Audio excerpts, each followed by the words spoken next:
Tonight on the all-night drive-in picture show.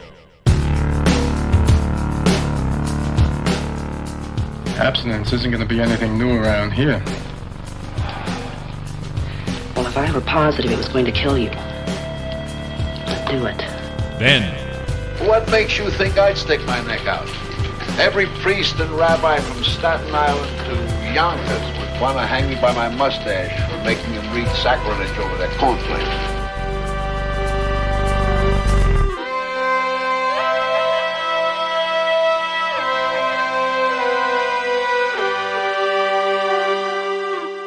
and now, here are your projectionists. Their film degree is from FU, Ryan Mason and Charles Wood. Welcome to the all-night drive-in picture show. My name is Ryan. That's Charles. Hello. We better get started before they start honking. Well, shit, there they go. All right, roll 'em.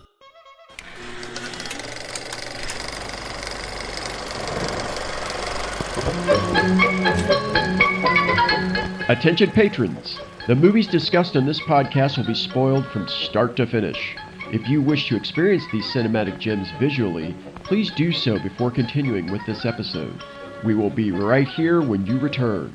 Thank you and have a pleasant evening.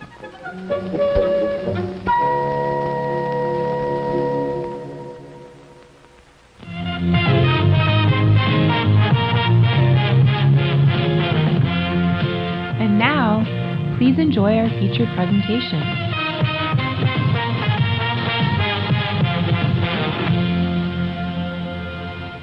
It's a tale as old as time. Women that have been mutated with bees that kill their lovers by dirty sexing them to death. That old chestnut. This is Invasion of the Bee Girls. What strange force was taking hold of the women of Peckham, California?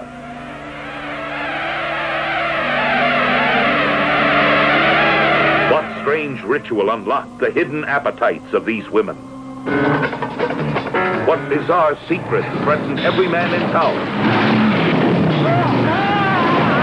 The invasion of the Bee Girls.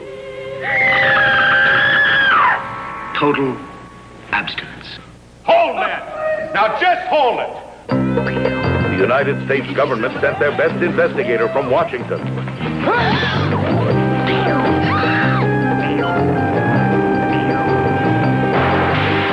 Don't miss the invasion of the Bee Girls. Rated R from Sequoia Pictures. We open with a maid cleaning rooms at a roadside motel. She opens the door to her room and screams in horror at the sight of a dead male patron. Captain Peters, played by Cliff Osmond, and his deputies are called, and the dead man's ID says his name is Grabowski, and that he's a bacteriologist for the government. Play that theme music, son.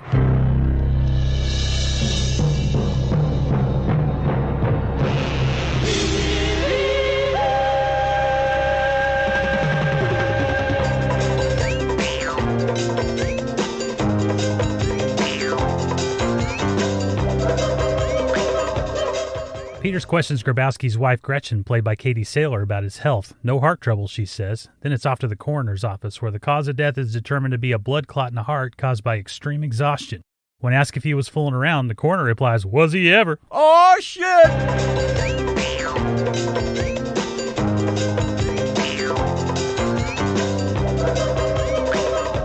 Peters interviews a man staying in the next room to Grabowski.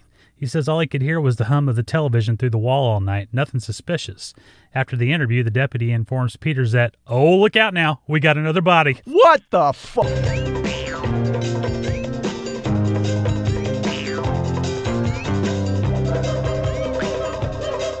Enter Neil Agar, played by William Smith. Agar is an agent with the State Department Security.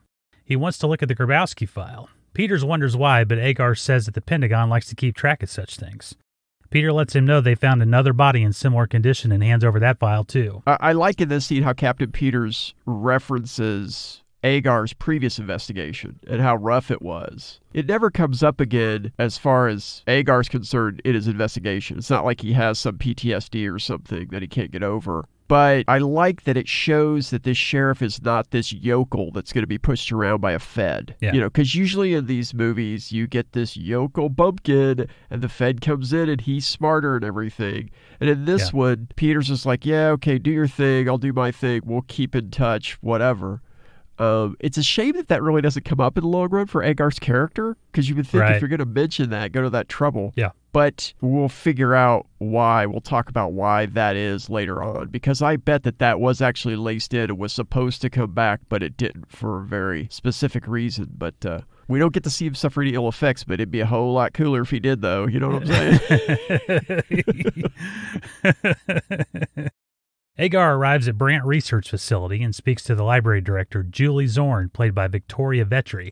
He knows that she was the last person to see Grabowski alive as they were working on a project together. She said they pulled a late night and had dinner together, which Grabowski's wife knew about. And then what happened? And then we went to the motel, and then it happened. What happened? We bawled, and we bawled, and we bawled, till he dropped dead. Touche. And then we bawled, and we bawled, and we bawled. We bawled all night long. The autographed picture of him in her desk drawer was a really odd detail. Yeah. It's like, why would she have that on display at work? Right. I was thinking, wouldn't people start talking? But then in this environment, in this research center, it seems like sex among the natives isn't all that unusual. Right. But I don't know. It kind of felt like something that like a screenwriter planted to say, oh, we need to show something that shows that she and the good doctor were probably bawling. We cut to a man and woman on a dirt bike driving through the country. The man ends up in a patch of long grass and gets naked. The woman gets off the bike and she has also disrobed. He lays her down in the tall grass and wants to do his stuff. They begin to kiss and roll slowly down a small hill to the sound of bees buzzing. At the bottom, well, that man's dead. The naked woman walks back up the hill, leaving him lifeless with his pecker in the wind. I hope they didn't get any ticks in their warm spots in this scene. Where'd their clothes go? I have no idea. And she's sitting on that bike seat, and I'm just like, how long have you guys been off that? Because that looks really hot. Yeah, I hope it's not like a really hot day that day. Otherwise, she's probably sticking to it. I got to say, though, I've never seen another love scene where two people roll down the hill. Yeah. I don't know how she ended up killing him, because it didn't look like they had any time to get hooked up. You know? Unless they were hooked up all the way down the hill, then that's some like Kama Sutra type shit I don't even know anything about. You know? Yeah, no kidding. It's such a weird scene, man. It really is. And I can't imagine that would be a very comfortable position to be in if you're connected. Yeah. You know? And it's like, they look like they picked the tallest weeds they could think of to roll down through. It's so weird. Such a weird scene. Back at the lab cafeteria, Julie tells Agar that the scientists are a bunch of horn dogs that like to play sex games and wife swap, etc. Agar lightly flirts with her and says to call him Neil, so we will too. She points out Dr. Merger, played by Wright King, the head of reproductive biology, whose pet project is to study the two-way transmission of the sensory sexual transmission. Ooh. Wow. He is seemingly asexual and has never been known to have a partner, male or female, ironically enough. Why do they change outfits to go to lunch? Neil and Julie both change outfits. He changes from a suit into a turtleneck. Yeah. To go to lunch. And they're in the same building as when he met her. I know, did he hey, let me hit this phone booth over here and change into my turtleneck. I need my casual lunch wear. Right. Maybe it's because he couldn't find a bib, so he just needed something to... I heard they're having lasagna for lunch. Maybe I should put on the turtleneck today. Right. Exactly. Meanwhile, another dead body is found at a frat house party. Gretchen gets a late-night phone call. The lady on the other end wants to meet her. She was with her husband at the motel the night he died. Gretchen reluctantly agrees to meet her in half an hour. At a lounge, three fellow doctors, all sleazy, talk about how Grabowski went out the right way, dying after dirty sex. They raise a glass to their fallen comrade. Neil asks if he can join them. Introductions are made. There's Dr. Klein, played by Ben Hammer, Dr. Williams, played by Sid Kaiser, and Dr. Ferreira, played by Andre Philippe. A beautiful doctor in huge sunglasses sits behind him. She's Dr. Harris, played by Anitra Ford. These three prize-winning pervs call her an ice queen because she has the good judgment not to sleep with them.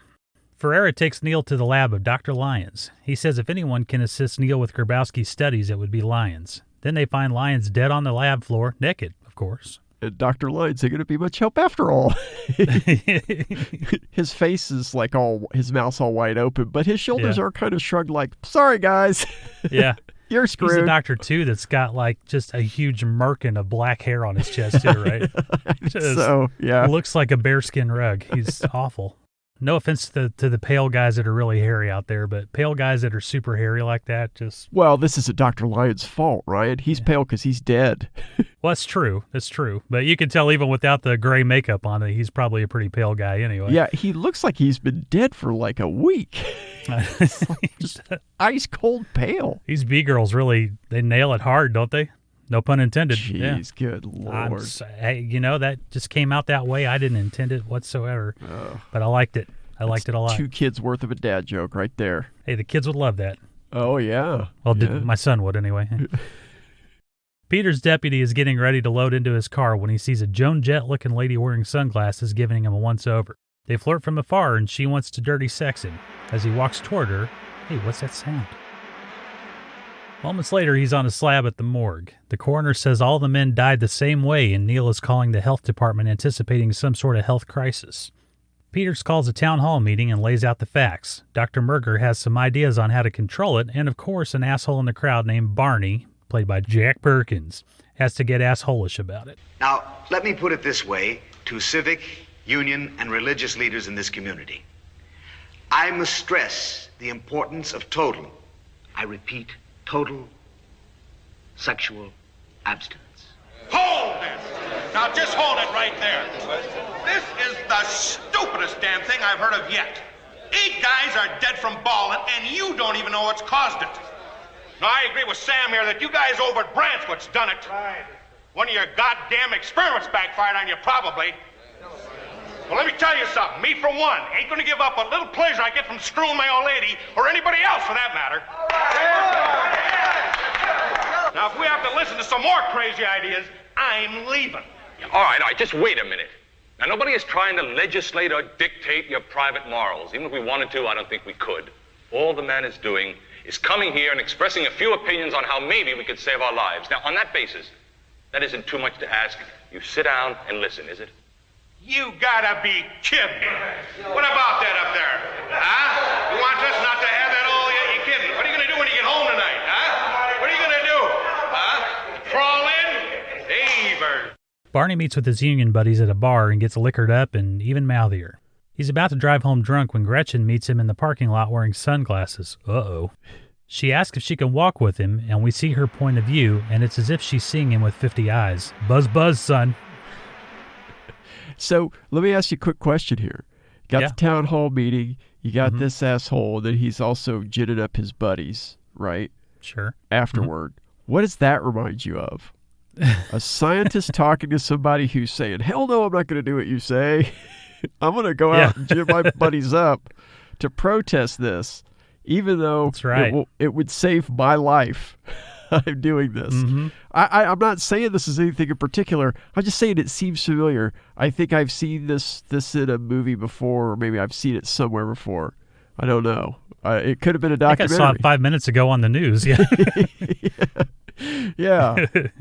Well, I didn't want to get us in trouble, but I don't want to get us in trouble. But if you're okay, yeah, it's on the news. That was one thing about this movie I was kind of interested in, is that, you know, you have these scientists who granted are causing this, which I don't think that's happening in the real world. But this whole thing was kind of weird. Like when I saw these two sequences, I was like, oh yeah, I forgot about that storyline in this movie. And it's a little weird. It's rather timely. Yeah. Neil and Julie are waiting to meet up with Merger and begin to make out after talking about men dying after sex. What the hell? What the hell? I mean, Neil knows what's going on, and he's the one who goes in for the kill. She's like, hold on, cowboy.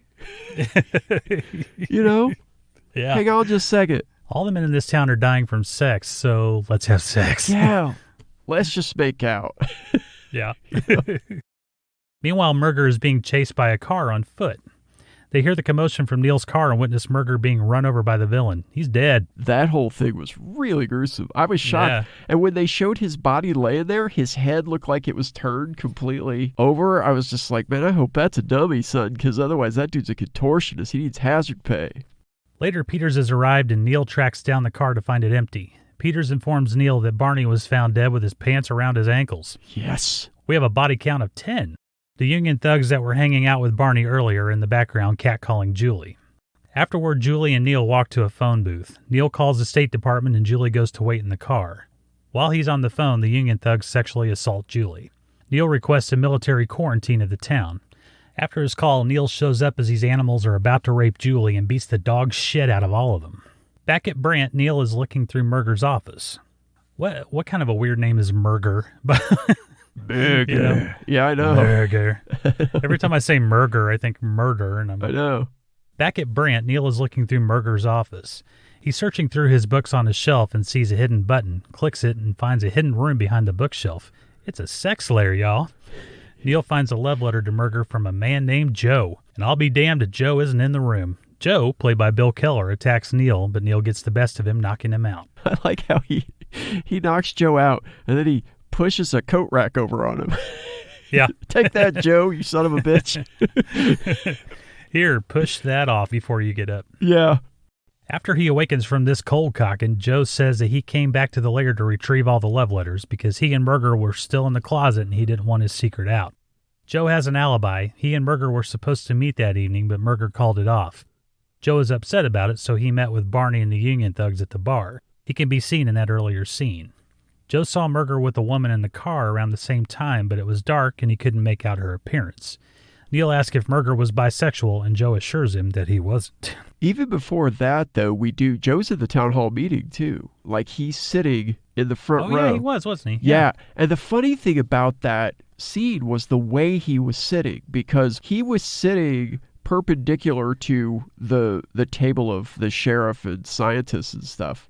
And his back was towards the end of the table where Murger was. And you could tell that he looked disgusted and mad. Yeah. But he was sitting there kind of in a weird way, because that's why I noticed him. When I saw him in the hidden room, I thought, wait, that guy looks familiar. Then I realized he was in the bar scene, but he was also in the town hall scene. Yeah, and in the bar scene, too, they managed to give him like a still shot at one point, too. Well, it also explains, I think, why Murger had a hard time speaking up at the meeting. Because remember, when he starts speaking at the town hall meeting, somebody has to say louder and he has to start over.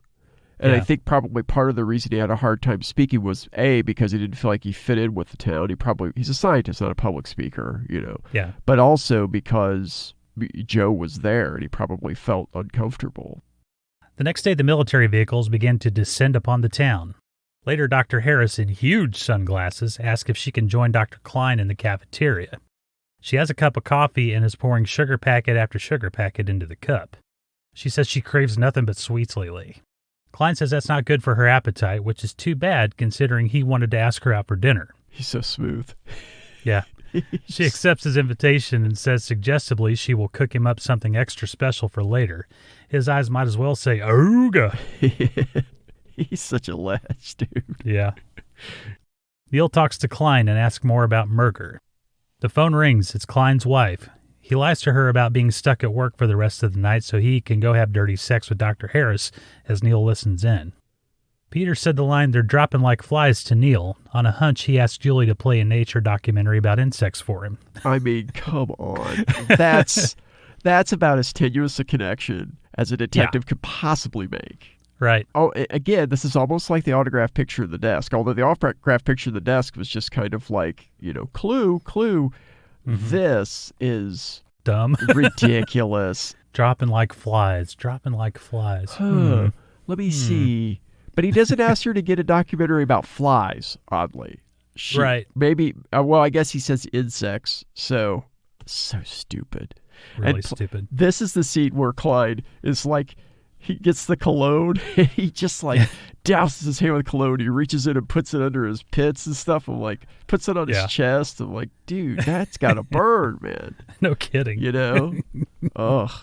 This guy's scummy. A lot of these guys in this movie, I'm glad that they die because they're just all kind of scummy. And yeah.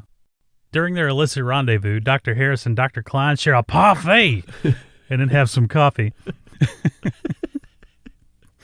We intercut with the nature documentary about bees and their mating rituals. Then it's back to Harris seducing Klein. She won't let him touch her, but she has her way with him. Also, Black Widow spiders kill their mates during their mating rituals. Harris disrobes but still refuses to let Klein touch her. She, mounts him. Yes. And the entirety of her eyes turn black. Yes. Oh, and mantises kill their mates, too. Yes. We hear the buzz, and we see about 50 Dr. Kleins through her insect eyes. Klein lets out an exhausted gasp. The documentary comes to an end, and so does Dr. Klein. This is where I think the tone of the movie shifts a little bit. It shifts from being kind of like a detective movie to being something different, like something kind of surreal. In a way, it almost kind of goes from being like a 50s sci-fi type setup, the G-Man coming in to try to figure out what's going on, into this surreal 70s softcore type thing. You know, it kind of turns on a dime, and I think it's right here where it seems to turn a bit. Right. Yeah. It's a weird mishmash of styles, but Gary Graver, the cinematographer, I think, is the guy that kind of holds it all together because he shot a lot of porn, but we'll talk about him later because he's a fascinating guy. Okay. And he actually shot some of my favorite movies of all time. So really? Yeah. Well, this isn't shot that badly. I think it's beautifully shot. Yeah. The use of reds in his cinematography is always interesting when he's shooting in color. Yeah. If you think about this movie, there's almost always red present in the frame somewhere. Dr. Klein's wife, Nora, gets a phone call, and the female voice on the other end says his life is in grave danger. If Nora wants to help him, she will do exactly what the voice tells her to do. I can kind of see where this is going, can't you? I don't know. I'm not sure. I'm gonna reserve judgment till we get there. I mean, have you seen Gretchen in a while? Yeah. Neil feels like there's a correlation between the documentary and what is happening to the sexed up dead men in the community. He returns to Brant and enters Dr. Harris's office. There are pictures of bees and hives on her walls. Dr. Harris comes out in a lab coat, but it appears as if that's all she's wearing. That's cleanliness. That's just hygiene. That's all that is. Yeah. It's going to make sure everything's sterile. That's right. Don't want to contaminate too much, you know? Right. She says she's in the middle of an important experiment, working off her partner Dr. Norstad's notes, and that he needs to make it snappy. Neil asks her how many times a queen bee mates. She says once, and only to reproduce. After that, no more dirty sex. Harris returns to a lab marked Danger Radiation on the door. We have to say, too, that lab coat is a very short lab coat.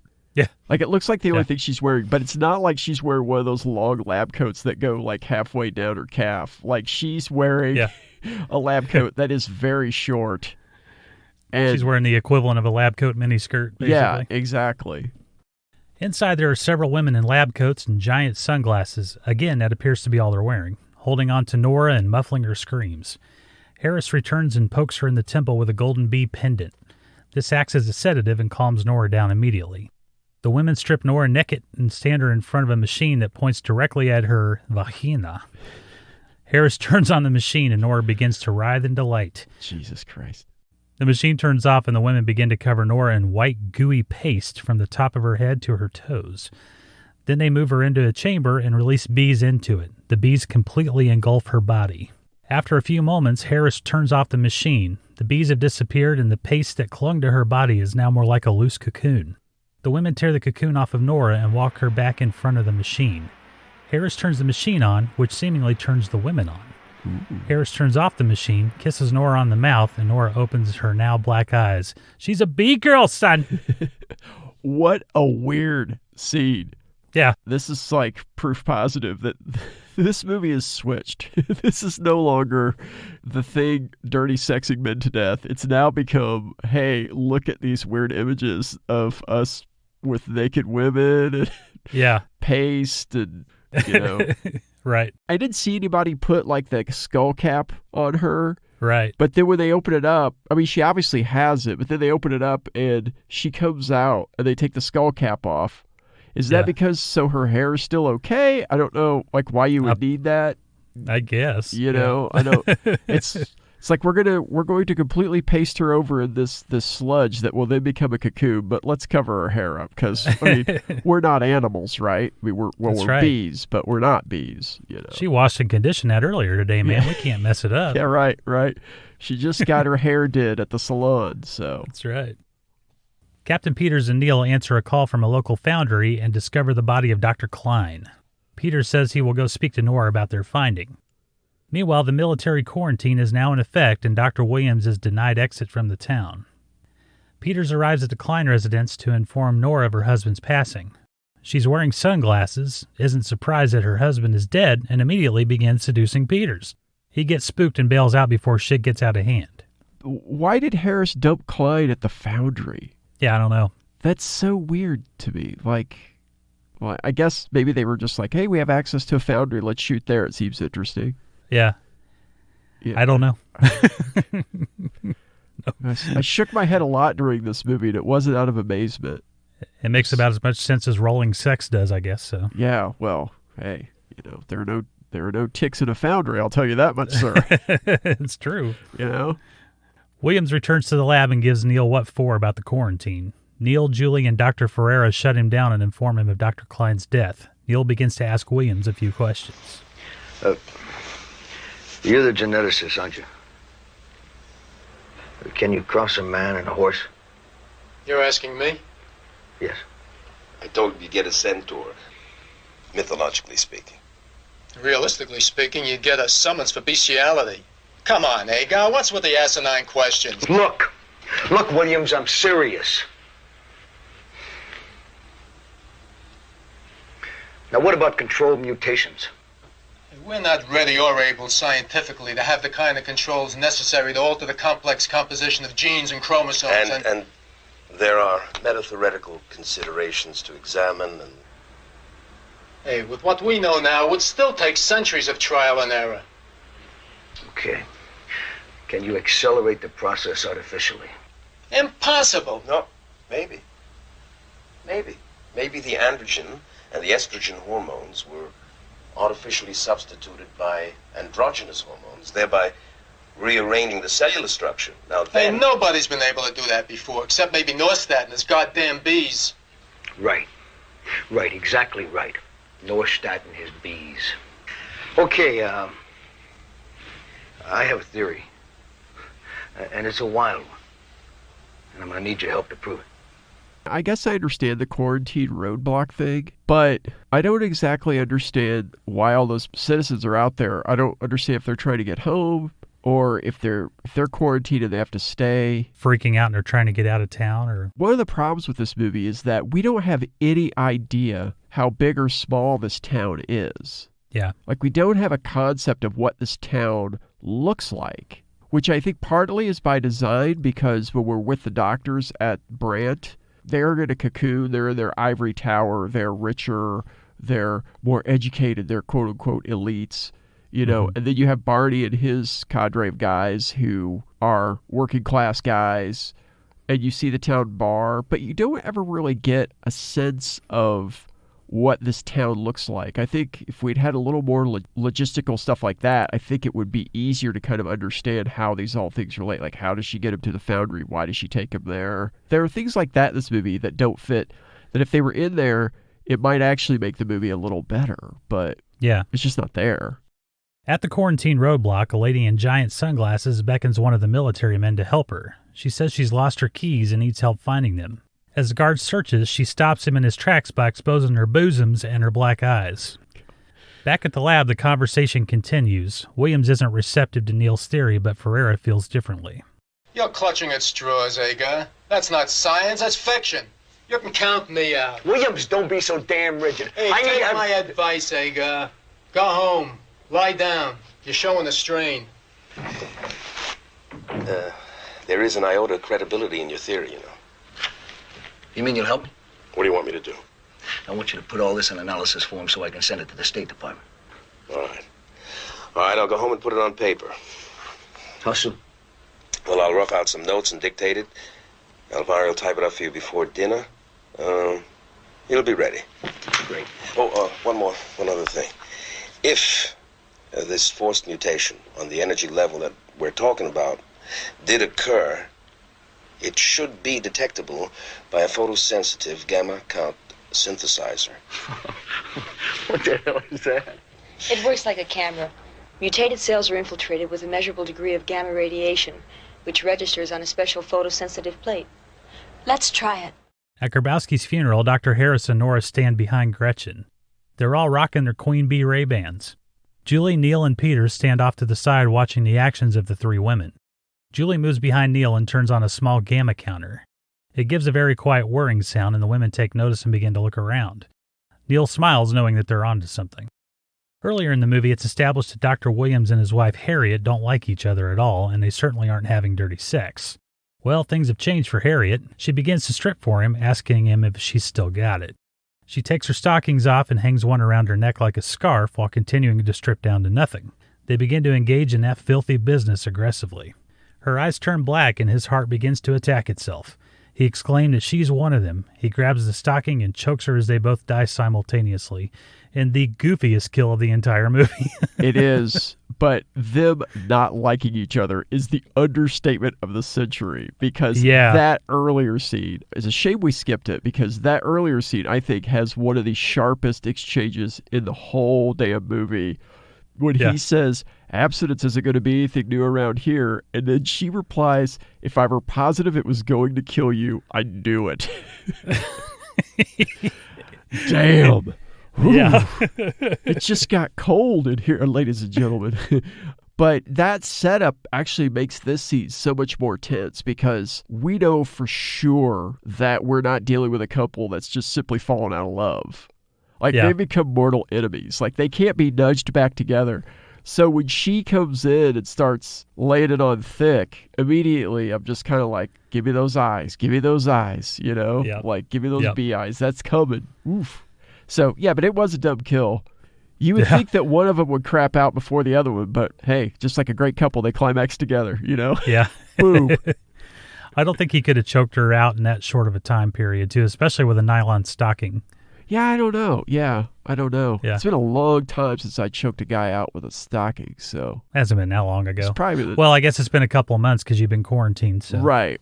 Yeah, it was probably like mid last year, but that might as well have been years ago now, you know. Yeah. I got to go out and till the garden. I just remembered. I'll be right back. As Julie takes readings from a gamma scintillation spectrometer, just like the one you keep in your kitchen, only bigger since it was the 70s, right. Dr. Harris approaches her. Julie? Dr. Harris. I know what you've discovered, and I'd like to explain. It's really very simple. I can only guess at the implications. I don't think a simple explanation will do. Well, perhaps not. But come to my office, and I promise you that what I show you, you'll be more than satisfied with. You'll be safe. After all, you're a woman. Neil listens to a recording of Dr. Ferreira in an office documenting his findings. Crossbreeding with other species produces a superior being. And it's a well-known fact that thousands of drones are produced for the express purpose of impregnation. They are ultimately slaughtered. Why, Dr. Harris, what are you doing here? I've wanted to talk to you alone for some time now. He sees the dead body of Ferreira on the floor. After hearing Harris's voice, he suddenly fears for Julie's safety and hauls ass to the lab.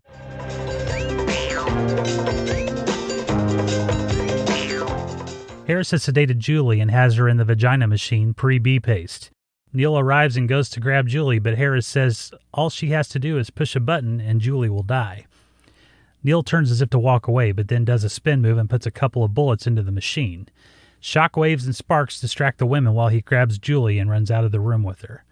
Some of the women that are inside a dome-like enclosure of the machine are electrocuted. Then there is a loud sonic buzz and a wave of pain sweeps over Harris. She begins to claw and rips the flesh from her face.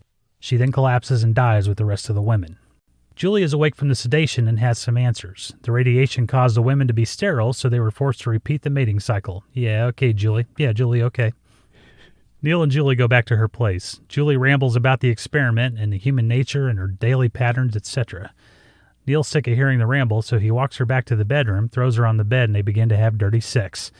The strains of Also Sprax Zarathustra begin to play as some bees are seen doing their bee business on a flower, and the credits roll.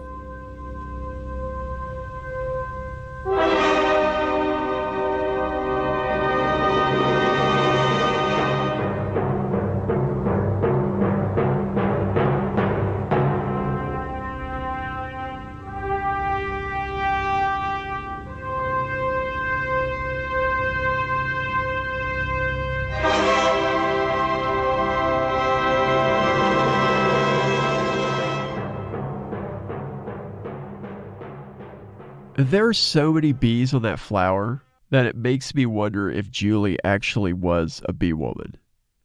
Because I think that ending would have been cooler if, like, she got through just enough of the process that she was. Yeah. I would have liked that ending more because I feel like this whole movie was kind of about the chickens coming home to roost, or the bees coming home to the hive, as it were, for guys who basically kind of treat women as sex objects, right? Like, part of the whole idea of this movie originally was that the producers wanted a movie where the men were the ones who were scared. And the writer of this movie, Nicholas Meyer, actually, when they told him that, he remembered this letter to the editor that he had seen in the New York Times where this lady said, she was talking about Hitchcock's movie Frenzy, and she was saying, you know, why is it always the women? Just once I would like to see the men be the one who are wide-eyed in terror. I like that idea, and I like the idea that this movie uses the men's libido against them. Yeah. And it kind of hints at ideas of deconstructing the patriarchy and stuff like that if you kind of sift through the softcore stuff and sift through some of the sci-fi stuff. And I like that, but I feel like in the end, it was so easy. After as dangerous as Dr. Harris and the bee women had been, it was just so easy for this big gorilla in a suit to do a quick little spin move and fire 2 bullets into the machine, and their plans are all destroyed. In a way, it kind of like shows how women were viewed, that no matter how dangerous they are, it just takes one macho man to go in and fire a couple shots and that's it. I didn't like that aspect of it, so I think if Julie had been a bee woman, I think that would have at least made that a little more palatable, you know, that whole thing previously. And, you know, William Smith, I mean, like, as Neil Agar, like, he was trying to get away from playing bad guy roles because William Smith was always a good heavy. He was biker movies, westerns, he was always the heavy. He was in the pilot episodes for the Rockford Files as a heavy. Probably, honestly, and I know this is probably not very popular with people who know William Smith's work, but for me, I think the best quote-unquote good guy role was his turn as Jack Wilson in Any Which Way You Can. Yeah. Because he starts out being a bad guy who's menacing, but ends up kind of being a good guy helping out, and then goes back to being kind of middle of the road when he and Philo fight at the end. So I liked him in that part a whole lot just because I think it kind of showed something that he was trying to get to. But I think casting him here is interesting because he's such a manly man that it diminishes all the stuff that the B-girls accomplished by basically killing all of these horn dogs. You know what I mean? Right. And I also wish we had seen the original script for this movie because this wasn't the original script. Like, Nicholas Meyer is, as I mentioned, was a screenwriter. He's more famous for adapting his book later on in the 70s, the 7% Solution, which was a Sherlock Holmes story that he wrote as a novel and then adapted it to a really popular movie. He also did an uncredited pass on the script and directed Star Trek II, The Wrath of Khan. So he directed The Day After, that TV movie about nuclear war from the early 80s. He wrote Summersby in the 90s. He wrote, actually, as far as Star Trek goes, he wrote or co-wrote 3 of those movies. He was uncredited on Star Trek II, but he wrote Star Trek IV and he wrote and directed Star Trek VI. This was his first credit, and he tried to get his name taken off of this movie. The producers told him what they wanted, and then he said, okay, well, I'm going to write this movie. And his idea was to write this movie that he said could play in this, I think it was Cinema One or something like that, that was kind of a highfalutin art cinema type place. He wanted a movie that could play there, but also play at the drive-in. And so he wrote this movie called The Honey Factor. And he wrote it, turned it in, and he left Hollywood for Christmas and went back to New York to visit his family.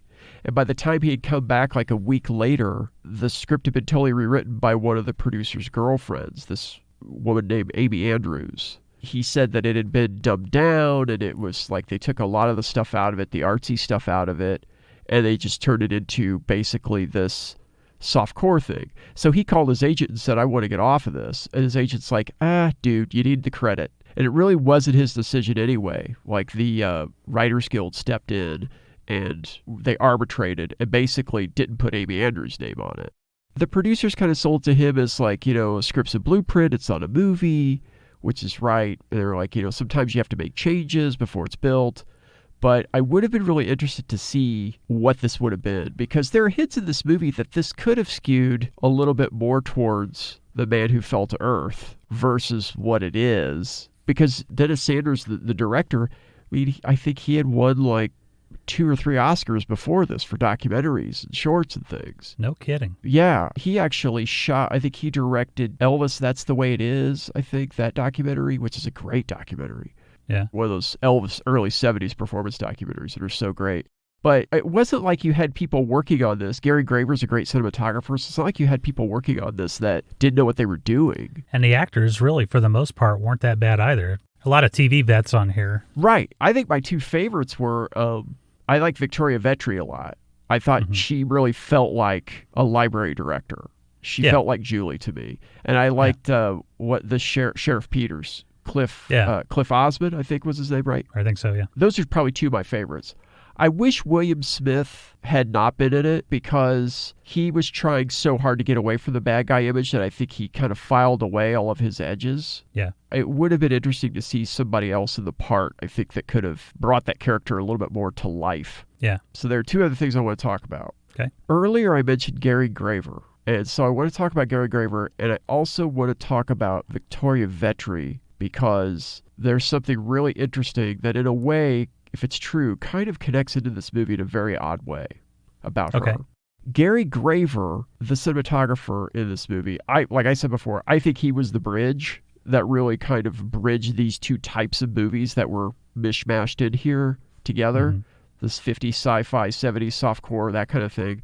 I felt like he kind of made things a little more palatable. Because he had shot softcore, he had directed, like that's pretty much what he ended up doing, except for the fact that he was, from the late 60s through the man's death, he was Orson Welles' cinematographer. No kidding. Yeah, and so he would do movies like this so that he could make a little money, and then he would immediately go back and either put that money into helping Welles finish whatever movie he was working on, or use it to try to pay as many bills as he could so that he could go back and work with Welles.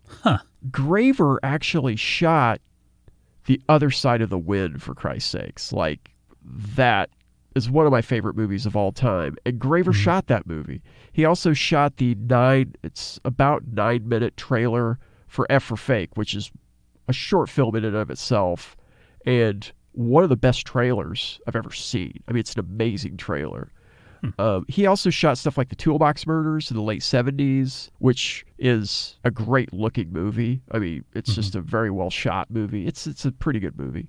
And Grand Theft Auto, which was Ron Howard's feature directorial debut. But I want to make sure we talk about Gary Graver. I want to make sure he got in there, because I think he was a great cinematographer and he never really got his due. And once Welles was gone, he did a couple documentaries and things about Welles, I think, but he never really got to work with somebody like that again. It was mostly straight to DVD or late night softcore type stuff. That's crazy. Yeah. You'd think working with Orson Welles would get him better jobs. Well, Orson Welles, beyond the Magnificent Ambersons in the mid-40s, I guess, he was kind of persona non grata in Hollywood. And really, like in the 70s, he was trying to work his way back into Hollywood, and they would hire him for acting jobs, but they wouldn't let him direct a movie.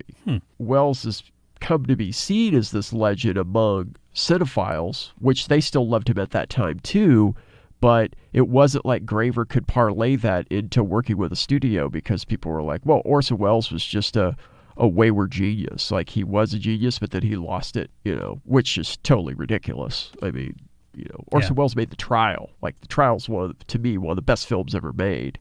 But poor Gary Graver, he passed away, I think, in 2006. But great cinematographer. Just a fantastic cinematographer. Who would have thought we would have gotten to Citizen Kane and Orson Welles through Invasion of the Bee Girls? I know, man. Tell you. It's like surprises within surprises, That's right. This movie says stuff about gender. It says stuff about class. It says stuff about having no class. The other person I really want to talk about was Victoria Vetri, because her life was tough, man. And this movie was the second to last credit that she ever had as an actor. back in the late 60s, she had been an actress, right? She'd done a lot of TV. And then in 67, I think, she was Playmate of the Year for Playboy. And after that, she went back to acting. She was a Playmate of the Year under the name Angela Dorian. That was the name that she used for her acting. That was the name she used for Playboy. And in 67, 68, she was cast in Rosemary's Baby. And at that point, she became friends with both Sharon Tate and Roman Polanski. Now, according to some reports, Victoria Vetri was supposed to be at the Tate house the night of the Manson murders. But she didn't go because she fell ill earlier in the day and called and said, no, I'm not going to be able to come over. So I guess, and this is according to her now ex-husband, a guy named Bruce Rathgeb, apparently that near miss and the fact that she lost her friend really caused her to go into like a paranoid tailspin. And so there are some people who say that Polanski actually gave her a gun right after he got back into Hollywood to protect herself. The police did actually have some sort of covert security detail watching her, because you think it was 5 months after those murders that the Manson family was actually apprehended. So nobody knew who it was or where it was coming from. So according to her ex-husband, this paranoia about Manson went on and on and on and affected her acting and affected her work even after Manson was put in prison, because Squeaky Fromm tried to kill Gerald Ford in 1975. Of course, for Vetri, that brought that all up again. Yeah. So every time, apparently, according again to her ex-husband, and the reason you'll get to the reason I'm saying this here in a minute, every time Manson was mentioned in the news or something, she would be kind of on edge and really kind of nervous for a few days. In 2010, I guess that somebody from the Manson family had been in the news because there was a parole hearing or something like that for one of them, and that was always in the news. Within those few days, Rathgeb and Vetri were having an argument, and he was a musician, so she was worried about him going out on the road and sleeping with groupies after shows or whatever, and he was denying that he had done that, but she was still worried about it. So they had a pretty bad argument, and he said he packed up some of his stuff and said, you know what, I'm going to go sleep at a friend's house tonight just to let things cool off. According to him, in an interview with the Daily Mail from the UK, which isn't the most reputable source, but let's just go with it. He goes out to the elevator. She comes out with a gun and shoots him in the back. Whoa. Nearly kills him. He lives. She is arrested and ends up being charged with voluntary manslaughter and served, I think she was sentenced to 9 years. I think she served about 7. She got out in 2018. Holy cow. Yeah. But here's the thing. The way that this shooting fits into Invasion with the B-Girls is so weird. And I know that it's not true, but the way that her husband describes it is so weird and so connective that I had to bring it up. Okay. This, again, is in this February 2018 interview with the Daily Mail. Her ex-husband, Bruce Rathgeb, says, I walked out of our apartment and was waiting at the elevator when I realized Victoria had followed me out and was carrying the handgun Roman had given her. That's actually not true. It wasn't the gun that Roman had given her. She's actually even said it wasn't. Mm-hmm. Anyway, so Rathgeb continues. I recall her eyes were black, literally black. It was like she was possessed. She was totally emotionless. I said, I love you. Please, you're not going to shoot me. She lifted the gun. I turned. She shot me in the back. I thought I was dead, but I could smell burning flesh and cordite from the gun firing. I was still conscious and could see her calmly turn and walk back to the apartment. As she did so, I could hear her say quietly, no more Charlie, no more Charlie. She thought I was Charles Manson. Oh my goodness. Wow. I could not believe. I recall her eyes were black, literally black.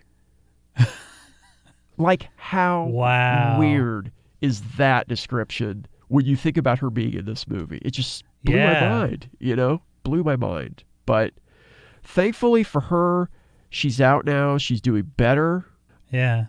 There is a person who is on Facebook who's not her, but is in constant contact with her, and she's doing okay. Her husband actually even said, he's like, I still love her, and I know we'll never be together because they got divorced while she was still in prison. He said, I would like to see her again, but just as friends, but I don't harbor any ill will towards her because he didn't really think she knew what she was doing. Yeah. What a story. Yeah. So that's Invasion of the B-Girls, ladies and gentlemen. Buzz, buzz, bitches. Man, here I thought pulling a movie like this would just be fun, and then we get this story, and we get Orson Welles. And, yeah. Wow.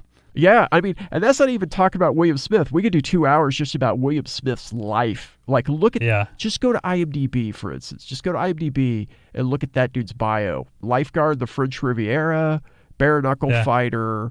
His first acting gig was like as an extra in Ghost of Frankenstein in 1942. I mean, like, jeez. That dude is a whole nother thing. You're going to have to cut all this out because there's no way. I don't really get started on William Smith. That dude is crazy. Well, all right. With that, let's move on to remake or Rembrandt. Please, sir. Oh, you want me to go first? Okay. Yeah, please. Nah. Thank you for joining us here in the All Night Drive-In Picture Show. Our email addresses. I don't know that this movie would be remade today. If it would be like a Shudder exclusive or something. Yeah. This is considered a cult classic, and I guess I kind of see why, but I also kind of don't, because it doesn't have... I think the thing about this movie is that it kind of has... It's so middle of the road about a lot of things that there's nothing to pick out and say, remember this moment when da-da-da-da-da. There's just not a whole lot of that.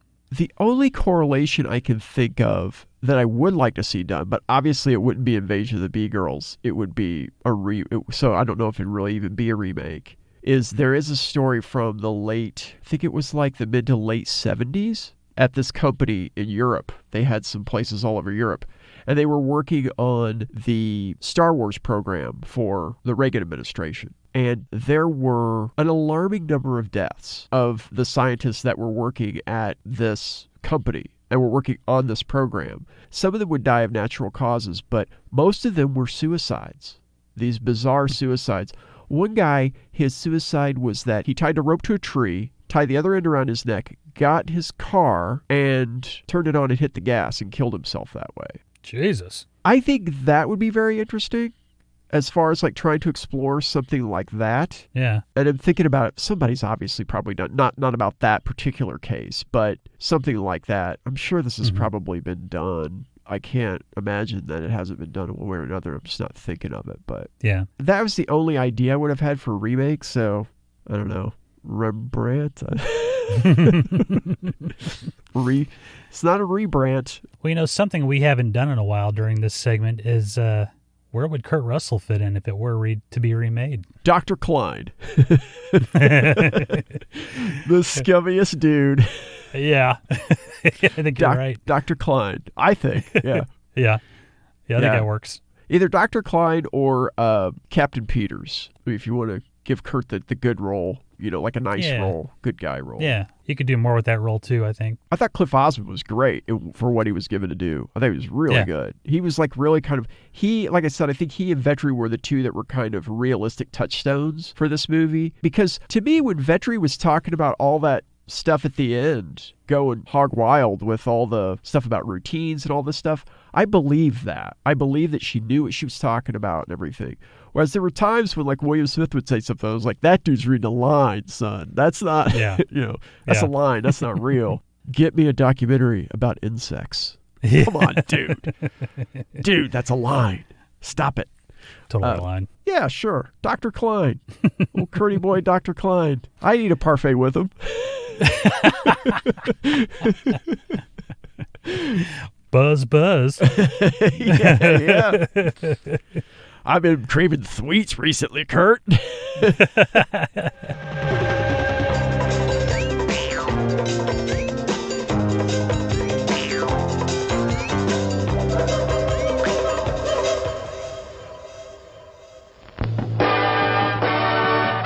now, intermission.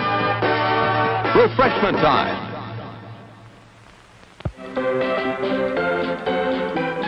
"90 seconds until showtime."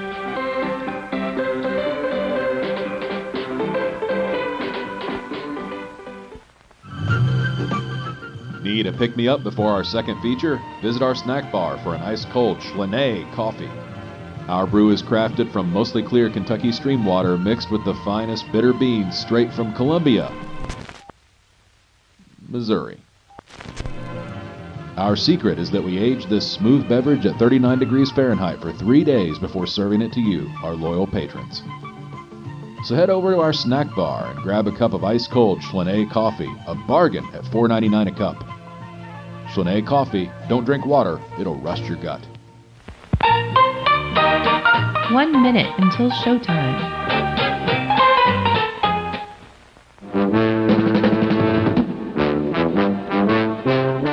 Coming soon to this drive-in theater.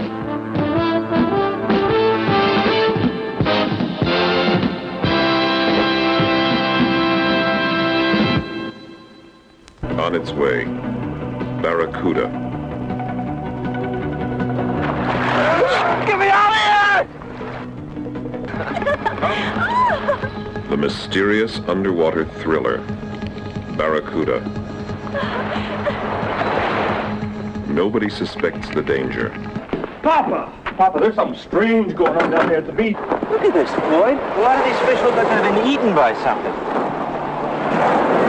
Is this what the biologist was trying to warn us about, maybe? Barracuda, a threat from the darkness of the ocean, a warning from the deep, or a savage crime committed by unknown forces. Who can solve the riddle of Barracuda?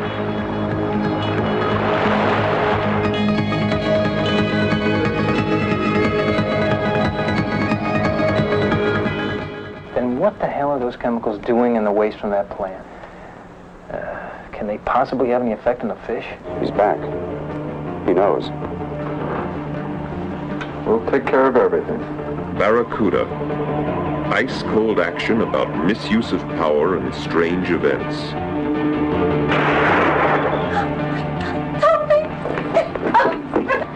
Barracuda, the mysterious underwater thriller.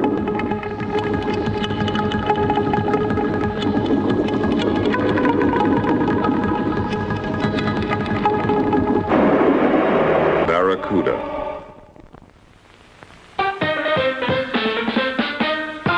It's showtime.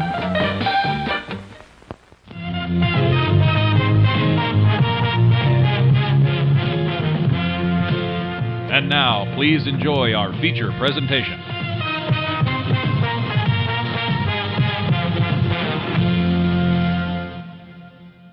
Does your God speak to you? Does he tell you to help that old lady across the street? Or does he tell you to climb a water tower and kill random passersby? This is God Told Me To. On December 25th, 1953, a child is born, a virgin birth. Tomorrow, all civilization will tremble under his almighty power. He must be obeyed. Who won? Moses and Jesus, really? Accept me, no questions.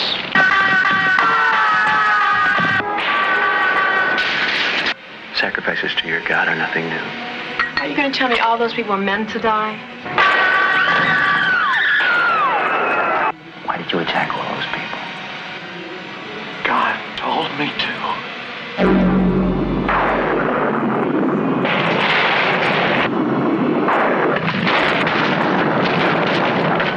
God told me to. We open in New York City. The streets and sidewalks are packed with people going about their day-to-day lives. The peace is broken when a sniper begins picking off people from a water tower. In all, 14 innocent people are murdered. A helicopter spots the shooter and police make their way up to the water tower. Detective Peter Nicholas, played by Tony Lobianco, takes off his gun and climbs up to the shooter, Harold Gorman, played by Sammy Williams, in hopes of talking him down. Harold's mother, played by Joe Flores Chase, is on the street being interviewed by a reporter. She says her son couldn't do such a thing. He's a good boy, you see. Of course. Peter begins to tell Harold personal things about himself in hopes that Harold won't shoot him because he will no longer be a stranger to him. After all, Harold so far has only killed strangers. Finally, Peter asks Harold the big question. A lot of people down there would like to know why you did this. You mad at somebody? It was a nice day. Yeah. You into drugs, Harold? I don't do that. I don't hang around with those kind of people. Can you tell me why you did this? Yes. You promise you won't tell anybody else? I can't promise that, Harold. It's my job to find out.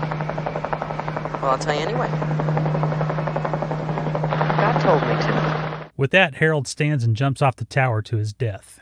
Peter wakes screaming. From his bedroom window, the water tower is visible, because why not haunt the man a little bit more, right? That's right. His girlfriend Casey, played by Deborah Raffin, comforts him. She gets a call to substitute teach at a school in Spanish Harlem. As she's getting ready, Peter wonders how Harold could be so accurate with an old mail-order rifle. Casey says insane people sometimes have incredible abilities.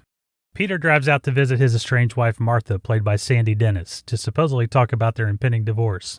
Peter has led Casey to believe that Martha is being difficult about granting him a divorce when, in reality, it's Peter's Catholic guilt that's holding him back. Martha is willing to give him whatever he wants. He wants to continue the lie. He stops at the church to pray on his way back to work. So, no divorce, but lying and living with a woman out of wedlock's okay. I guess he doesn't feel too guilty, does he? Now, see, I disagree completely with that. I think it makes him a complex character. I mean, we all lie to ourselves about something. Like, every one of us does. Sure. But I think, like many religious people I've known, Peter has a complicated relationship with God. So there's always this idea about putting on airs with God as far as like, okay, when I'm in the church building, I'm this kind of person, but in my day-to-day life, I walk around with signs that say sacrifice the weak, reopen Tennessee. You know what I'm saying? That kind of thing. Right. You know, and I mean, this actually is the first point where this movie reminds me of Mean Streets, because there are quite a few correlations between Mean Streets besides the San Gennaro, the Feast of San Gennaro, which we'll see later on, the street festival. In Mean Streets, Harvey Keitel's character Charlie also struggles with his faith, but he's trying to work his way up in the mob, you know? Yeah. So, I mean, I think there is this kind of struggle with faith that I think the fact that Peter stops to pray on his way back to work, seemingly to ask forgiveness, shows that he really does feel guilty and that it is kind of eating him up. But we'll figure out later on why he's kind of between these two women. And we're going to see a lot of that in this movie. Women are used in this movie. And they're kept at a distance, and they're used, and it's shameful, you know. But I think that that's the point of these characters, all these male characters, is that they use the women in their lives to satisfy their own ends. But I also think that you can see in this church when he's praying the menacing score. At first it sounds like this choral high heaven type thing. But then there's this undercurrent that seeps into it that's like menacing and more of a horror-based score. And it's the guilt, I think, bearing down on Peter, but also it's kind of like his subconscious knowledge that there's something different about him and that he doesn't fit in. As we go on, we're going to see this guy kind of not fitting into any of the societal things he's supposed to fit into. He can't be a good husband. He can't be a father. He can't make a break with his wife to marry his girlfriend. You know, he can't really be a good cop as time goes on, or at least he can't follow the rules. So I don't know if it's such a case of infidelity as much as it is like him having a problem committing to a person or an idea because he doesn't really fit in to those roles even as much as he tries to. So, and of course later on we'll find out why he can't fit into those roles. Because he ain't like you and me, son. You know. Peter goes to the hospital to question a man named John who is in an oxygen tent, barely clinging to life. The cop guarding the patient tells Peter that John's wife said that he was at home reading a magazine when he suddenly got up, went down to the supermarket, and took a knife and started stabbing people. Peter leans down and asks John why he killed those people. John gasps and says, "God told me to." Dun, dun, dun. The crazy thing about this scene is that it comes out of nowhere. There's no setup for this scene, and it feels really jarring to see Peter praying in church and then walking down a hospital hallway. It's just so weird. Yeah. Yeah. The thing, though, about this movie, and this is pretty indicative of it, is I like how episodic it is and how fast it moves. Like, this movie moves almost too fast, right? Mm-hmm. But we only really need the cops recounting of what happened, and then Peter moves in for the money line from John. So it doesn't really matter, I guess. It's just so jarring. Of course, like I usually say about movies like this, I like that feel because that makes it seem like more of a nightmare, which I think this movie feels a lot like a nightmare, and I love those kind of movies. Right. But I like that. The other line that I feel is important in this scene is kind of a throwaway line. The cop who's guarding the room greets Peter with, "This is out of your jurisdiction," which I thought was really weird because, once again, we see Peter is a guy who can't fit into a role. He can't fit in as a cop even, like he can't stay in his lane, He's this outsider and he has a hard time staying inside the lines. I thought that was kind of an interesting little tidbit.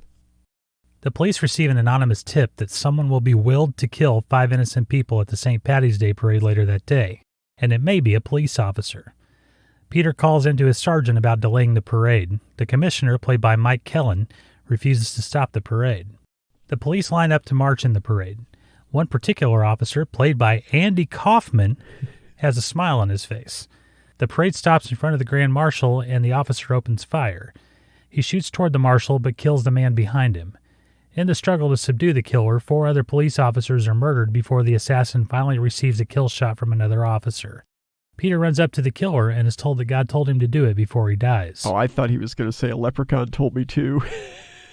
Yeah. Okay, so real quick, this scene is a feat of filmmaking because Larry Cohen did not have permission or permits to shoot at the St. Paddy's Day parade. Oh, you're kidding. No. And wow. He stashed a lot of cameras in different places to catch all the shots and everything. And then he had a roaming camera or two on the street. I have never heard the commentary for the Blu-ray for this movie. I would love to know if there are more details on there about how they did this. Because when Kaufman takes that shot, those cops all attack him. How many of those cops are actors? How do you keep real cops from not understanding, hey, wait a minute, this is a movie, so don't beat the shit out of an actor. Don't beat the shit out of Kaufman.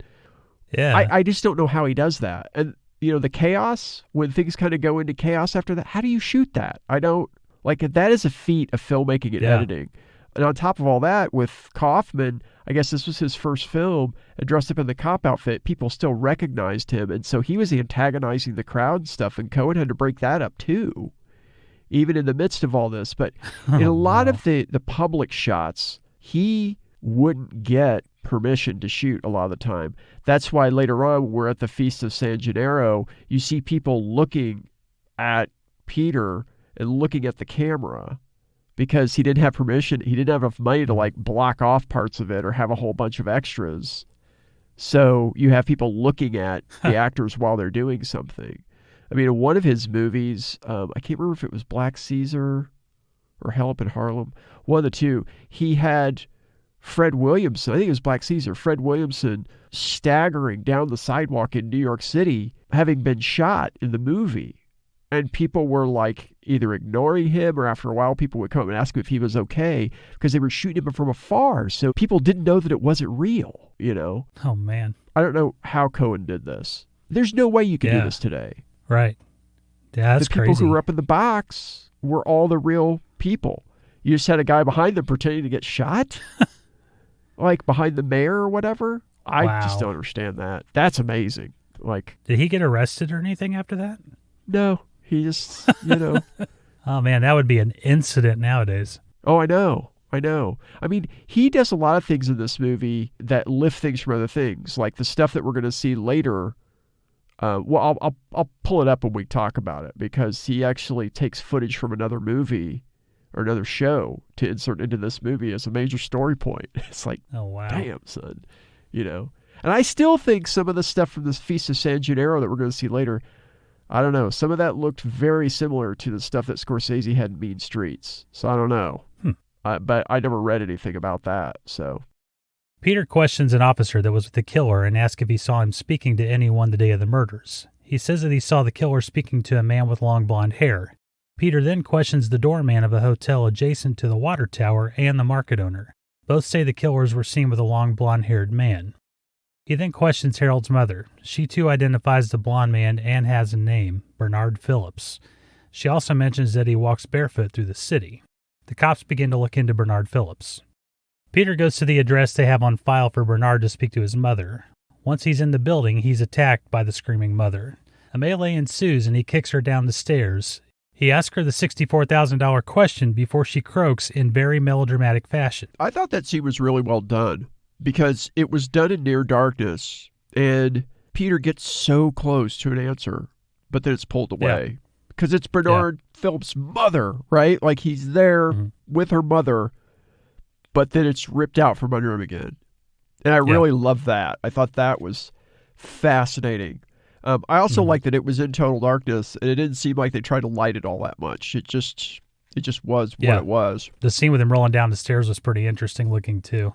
I don't know how stunt people do that. I just don't know how that happens, man. That looks so dangerous to me. Just so dangerous. Totally. And we never really get to see her. You know what I mean? Like, we don't ever really get to see her full on, which I think makes it even more horrifying, especially than later on when we don't really get to see Bernard at first either. Yeah. There was something enigmatic about that I thought was really fascinating. But yeah, definitely. Peter leaves the building holding his arm with blood on his hand from a cut he received. He sees a Catholic altar lit up like a Christmas tree in the middle of a street fair that's happening outside the building. He drops to his knees in front of the altar as people look at him like he's lost his mind. I love those shots of the Feast of San Gennaro. I mean, like I was saying earlier, it recalls Mean Streets. But, and you know, like we were saying, you could tell by the reactions of the people that he doesn't really have a permit probably, or he doesn't have money to pay extras, you know. But the Feast of San Gennaro is just so photogenic. It's like it takes place in Little Italy. I think it's September every year. And I just love how beautiful everything is. I mean, obviously, I'm not religious, I'm not a Catholic, but I just love that iconography and love the way that they present it. And it just looks like so much fun to be there with all those people. And the reactions when he does that, too, they're very natural, you know? They are, because, you know, these people, one thing about it that I think is interesting is that even when people do sneak a look right into the camera in this movie, like it never really diminishes the movie. I like the idea that, oh, these people can look at the camera because we're looking at them, they can look back at us, and it gives you some sort of weird connection with these people I don't think you would get if it were a straight up extras situation. You know what I mean? Yeah, definitely. At the morgue, the coroner informs Peter that Mrs. Phillips wasn't a Mrs. at all. She was still a virgin. Bernard was delivered cesarean. A virgin birth? Who? Peter visits the doctor that delivered Bernard, played by Mason Adams, the voice of the classic Smucker's commercials, and he tells a startling tale. I've delivered 9,000 babies in my career. I truly could not tell whether that child was a male or female. It was as if the sexual gender had not yet been determined. It was as if it were being developed. You chose to call it a male. Well, I suppose I thought it was the best thing to do. The woman was not at all upset, you know, when I broke the bad news to her. She didn't even seem surprised. And so, when she referred to the infant as a male, I just went along with it. I wonder how the child turned out. Yeah, male, female, or something else entirely. The police are called to the scene of a triple murder where David Morton, played by Robert Drevis, killed his wife and young son and daughter. He smiles and seems completely remorseless. He details the murders to Peter in grisly fashion, smiling the whole time. You feel no animosity towards your family? No, why should I? I wasn't even thinking about them. I was reading the sports page, wondering what the Jets were going to do. When you decided to get up, go to the closet, take the gun off the shelf, right? Well, it just occurred to me, yeah. It just occurred to you? Mm-hmm. It just occurred to you to shoot your wife? No, I shot Jerry first. Jerry was your son? Yes. He was 7. What did your wife do when she saw you shoot your son? Oh, she wanted to stop me. And she ran. And then you shot her in the back. Twice, I think. And then your daughter. What's her name? My daughter, Lindsay. She screamed and she ran into the bathroom. The bathroom was the only room in the house with a lock on it. I said to her, Lindsay, open the door for Daddy. I said it was only a game. I told her that Jerry and Mommy were all right. The gun was a toy. It was all in fun, and if she came out, I'd let her play with it. I'd show her how to do the trick. Well, in a little while, I heard her laugh. Then I heard a click. She came out. She was laughing. I was laughing when I shot her. You don't feel any pity, do you? Any remorse? I don't think I ever felt so good. How come? Well, I thought I'd do something for him after all he's done for us. And he's given us everything he asks for so little. How could I refuse him? Huh? How could I? He wouldn't ask me to do anything that wasn't right. They're with him now, and they must be very happy. You say he spoke to you? Inside me, he guided my hand. Do you know something? I didn't even have to aim. No, I know what you're thinking. You're thinking that she asked too much of you. But you don't love God the way I do. You're a religious man. Not until today.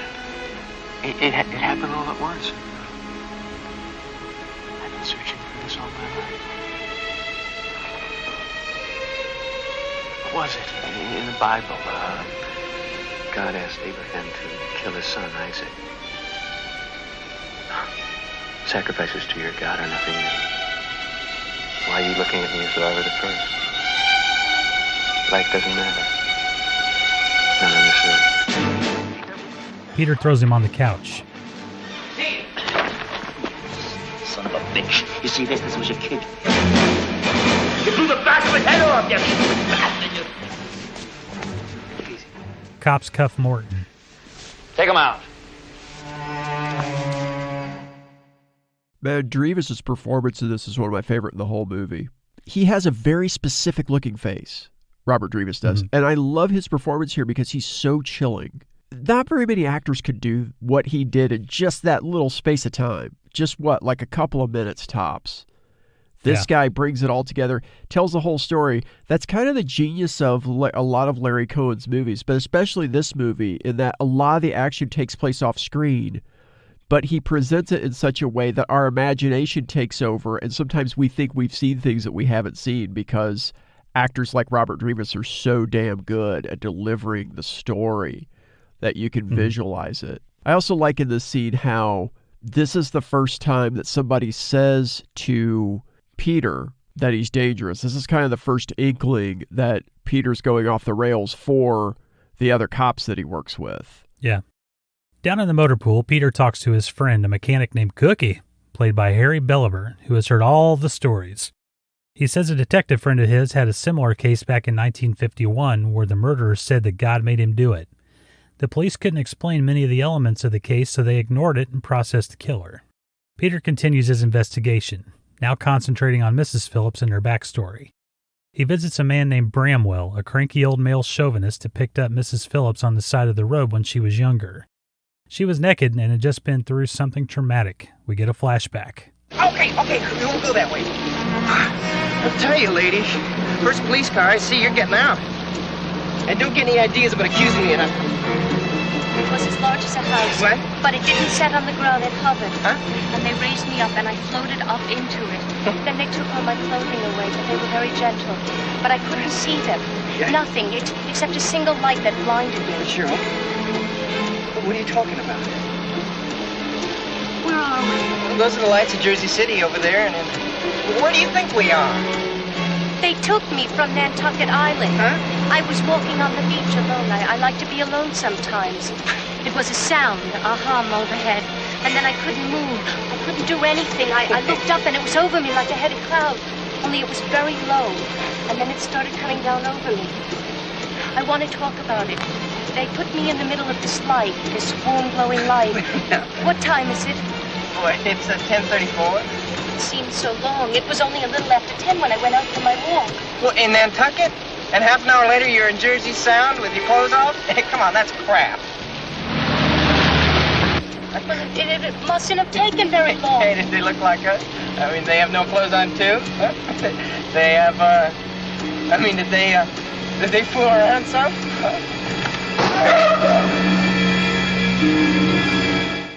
Mrs. Phillips jumps out of the car and runs off. Bramwell says that's the last that he saw of her. He says he's lucky she didn't cry rape. Peter says she was raped all right. The spaceship shots here were from the Jerry Anderson TV show Space 1999. You remember Space 1999? They had like these long ships that had these kind of like graded fronts on them. They were very specific looking ships. You've probably seen it but don't realize it was from that show because it's an iconic looking ship. Yeah. On the exterior shots, Cohen just kind of cuts away before you can actually see the front of the ship and realize what it is. But I love the low-tech special effects. Yeah. The interior is also from Space 1999, but he superimposes the actress on top of it, and the crazy lights. I love how he does that little stuff with lighting and compositing and stuff like that. Mm-hmm. It just adds to the weird tone of the movie. It really is weird, yeah. It's a movie, too, that kind of switches a little bit. It goes from being a straight detective story to being something else at this point with the spaceship, the introduction of that element. You realize, oh, shit, something else is going on. Peter visits the science editor of a newspaper. He tells him of the God killings and wants him to print an article about it. At first, the editor is hesitant of publishing the story, but then he realizes that he loves riling up religious zealots, so he puts the article in the second section below the fold. The article accuses the police of suppressing the God told me to aspect of the killings. After the article prints, the commissioner and some of the police higher-ups ask Casey to come to the office so they can talk to her about Peter. His father was a motorman on the BMT. He, developed Parkinson's disease or something. So Peter became the sole support of his two brothers and two sisters. Stepbrothers and sisters, actually. He put both of the boys through college. They went instead of Peter. You know he was a foster child from the Catholic Children's Home. The Nicholas family took him in when he was only a baby. So Peter felt he owed it to them. Where are they now? His adopted brothers. One's in California and the other died in Korea. Any history of nervous disorders? Does he sleep well at night? Why don't you ask his wife? He hasn't spent a night with her in the past 4 years. He admits that. He goes to church a lot, doesn't he? I mean, not just on Sundays. This is beginning to sound like an inquisition. I'm going home now, gentlemen. Oh, listen, we just hope you can make some sense out of all of this. I mean, You know, people who are too goddamn religious make a lot of trouble for everybody. He truly believes, and that sets him apart. Religion can ruin a man. You'll see to that. I like the difference between how Casey is shot here and how the cop brass are shot.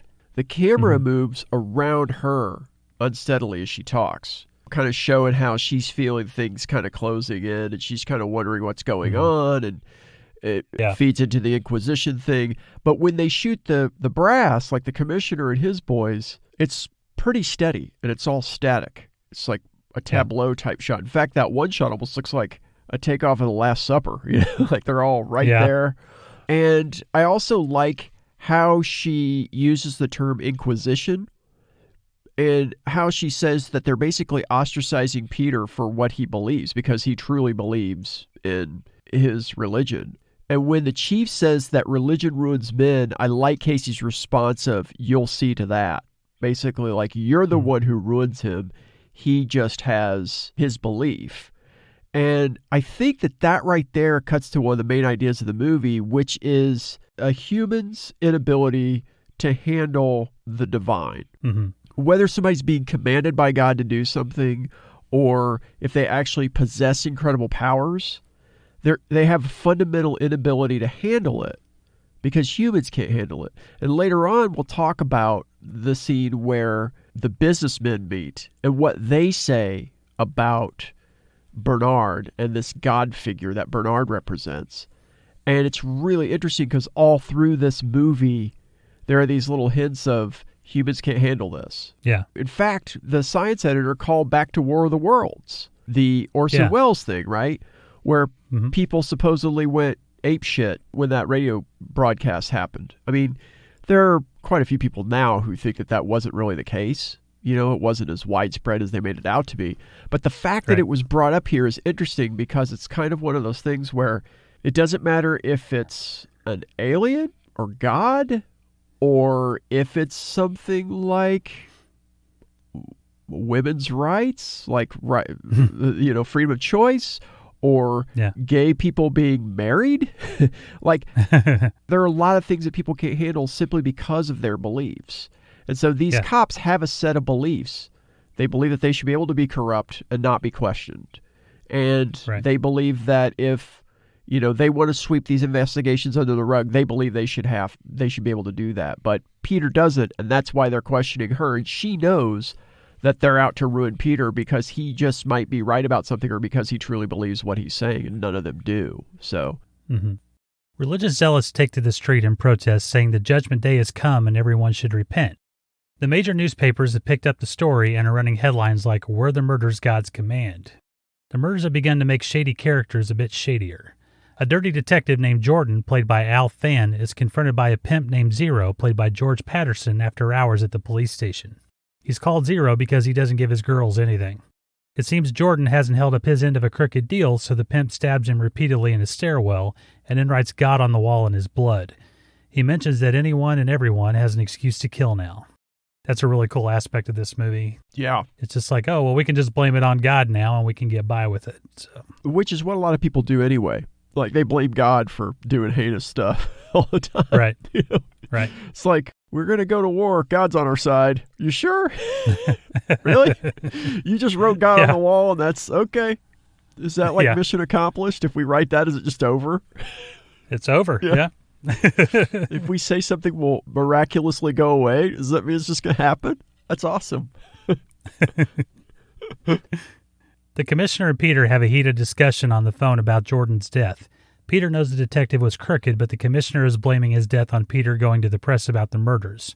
Peter says the death should be looked into, so he takes it upon himself to do so. Next, we are in a large boardroom with many chairmen. One of the members of the board is the man who called in the anonymous tip named Logan, played by Lester Rollins, about the parade murders. Something nefarious is afoot. I'm convinced that the man who is in touch with us is everything that he claims to be. Yes, he's proven his control over any number of human beings. And he's always careful to inform us of his intentions before each of these atrocities. Unfortunately, one of us has betrayed his confidence to the police. I'm sure he knows who that person is. Why must he precipitate such a bloodbath? I mean, can't he communicate by any other media except violence? Exactly.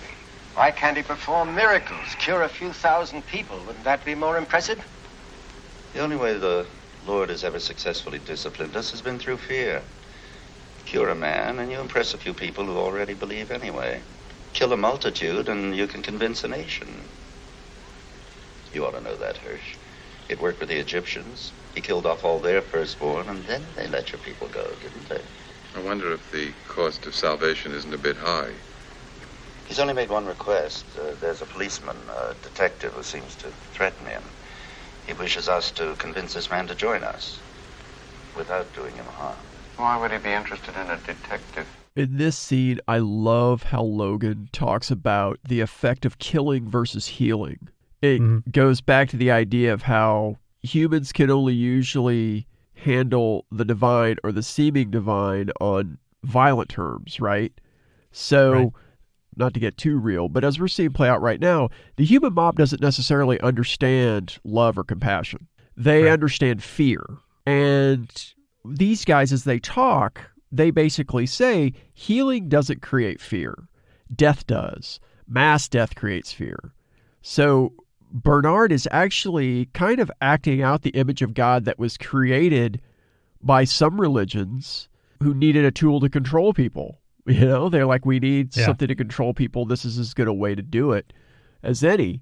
The other thing that I think is interesting here is this scene reminds me of that Lucifer song, The Ruling Class, the one where Jesus comes back, but he's like hanging out with hedge fund managers or whatever. Right. This reminds me of that because the guys at this table already considered themselves chosen ones just by their financial status. Mm-hmm. So, like, they're rich men who order people to do their bidding all the time. And so they feel it's very natural for a divine being to call to them and gather them, even though it's obvious they don't know how to handle somebody with more power than they possess. So throughout the scene, they kind of plead like fussy children, you know, like, why can't he do this? Or why does he do that? And in the end, though, Bernard treats them, or at least a couple of them, the same way that they likely treat their underlings. He doesn't see them as anything special. He just uses them up and then he kills them. And that's pretty much it, which is kind of what they probably do in most of their daily lives. They just use people up and they either throw them to the side or they use them to death, and that's it, you know? Yeah. So it is kind of satisfying to see these guys all kind of shaking at the thought of Bernard exploding their hearts or whatever because, you know, they're the chosen ones. A long town car pulls up next to Peter on a city street. The driver gets out and says his boss, Mr. Richards, would like to speak to him and tells Peter to get in. He does. No questions asked. He's a detective. Just gets in the car of someone he doesn't know. Yeah, of course. Seems legit. Yeah. Why do people do that in movies? It always... Bravery. He could say, no, how about I don't ride with you? You give me the address and I'll show up. How about I walk slowly next to your car? Yeah. I guess he figures he's got a gun, so what's going to happen? But I don't know. Right. It's funny to me how that happened a lot in seemingly 70s and 80s movies. Get in the car, someone wants to talk to you. Well, okay. I guess supposedly the idea is like, he's on the prowl. He wants to solve this case. He'll do anything, even if it means putting himself in danger. But I always think of Jim Rockford, man. You say, Jim Rockford, you want to fight? And he's like, no, I don't want to fight. You know, or you want to get in this car? No, I don't. They have to make him get in the car, point a gun at him to make him get in the car. He's not going to willingly step into a car, you know? Yeah, no kidding. The car arrives at a hotel. Peter enters a very red room, and there sits Mr. Richards, played by William Rorick. Peter no sooner takes a seat, and Richards cuts to the chase. Why don't you leave him alone? What are you talking about? You know very well. What does he do? Give you tips on the market? I'm surprised that you can be so light about this. You've seen him recently, then, huh? Well, I've just come from him. Can't you feel his power still in me? He trusts you. Why? We were chosen. All of us. Without so much as a letter, without even a telephone call. We knew to gather in New York on the 1st of the month. He reached inside of our minds. Honored us by his choice. Disciples, huh? He could have disposed of you just by willing it. Must have had a reason for keeping me around. Perhaps he feels if he could convince a person like you. Don't tell me that he needs to build up his confidence. The last time the living God came forward on this earth, he's the one who got murdered. Did he ever mention his mother to you? Well, she's deceased, isn't she? Did he ever talk about a time back in 1951? She was walking on a beach at night in Cape Cod and found herself in a meadow in New Jersey. I don't want to hear any more of it. What's the matter with you? I don't feel very well. What's wrong with you? I don't feel very well. Sit down. Richards is having a heart attack. Peter grabs some water.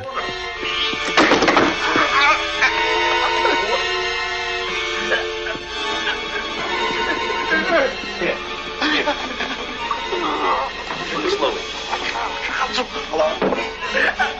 Easy. He hits the ground. Come on, it's not your horse. It's not your horse. It's him. Come on, fight him. Fight him. show me what he can do! Find him! Peter begins CPR. Find him! Find him! Find him! Find him! Supposedly, LoBianco broke Rorick's rib in that scene. Oh, really? Like doing the CPR type stuff, he broke a rib. Yeah. I mean, that's some method acting, son. Mm-hmm. Peter is waiting to catch a train as being followed by Logan. As the train approaches, Logan tries to push Peter in front of it, but Peter whips around and pushes Logan into a wall. He doesn't resist. He looks to the sky and says that he tried to kill Peter, but he's not good at it, as if he's apologizing to God. Logan confesses to the anonymous tip and says Bernard forgave him for that. He can't tell Bernard that he failed. Peter says he will tell Bernard for him and drags him out of the tunnel. He takes Peter to a building with an open-sided elevator that leads to the furnace room. That's where Bernard stays. It's warm and isolated. If he's supposed to be godlike, it seems like it should be the other way around, but yeah, okay. He says that Bernard is getting stronger every day and that he can will them with his mind. Peter tells Logan that Logan proved to Bernard that he's strong and can exude his own will. Peter exits the elevator and Logan takes it back up alone. As the elevator moves, Logan begins to bend his body forward, almost as if something is forcing him to do it. He sticks his head out of the open side, and we see that his head is about to hit a concrete overhang. Peter looks up as we hear Logan scream. He gone. Peter walks toward a bright light, and we can hear the fire crackling in the furnace. The bright light is, well, Bernard, played by Richard Lynch. He's practically glowing. He's so bright that Peter can't really get a good look at him. You brought me to you, now you're afraid to let me see you. Why is it so important I believe? What makes me different from the others you killed? Accept me, no questions. Why are you afraid of me?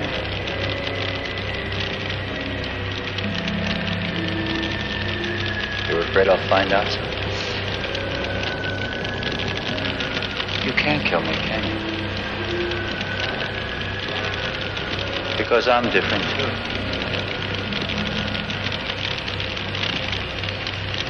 I'm starting to feel it. To find out. I told you that you could be hurt. The stitches haven't yet healed.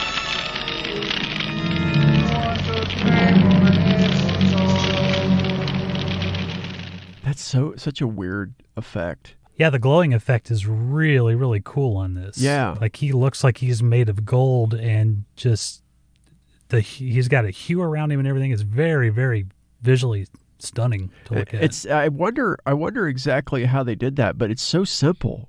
I would have never really thought of that. Plus that with the editing, like when you first look at his face, you barely get enough to even register. You don't register what he looks like. It kind of gives you that feeling that the other people's mothers and doormen and all those people had. They're like, hey, I don't know what that guy looks like. He's barefooted, dude. He's got the weirdest mullet I've ever seen. Yeah.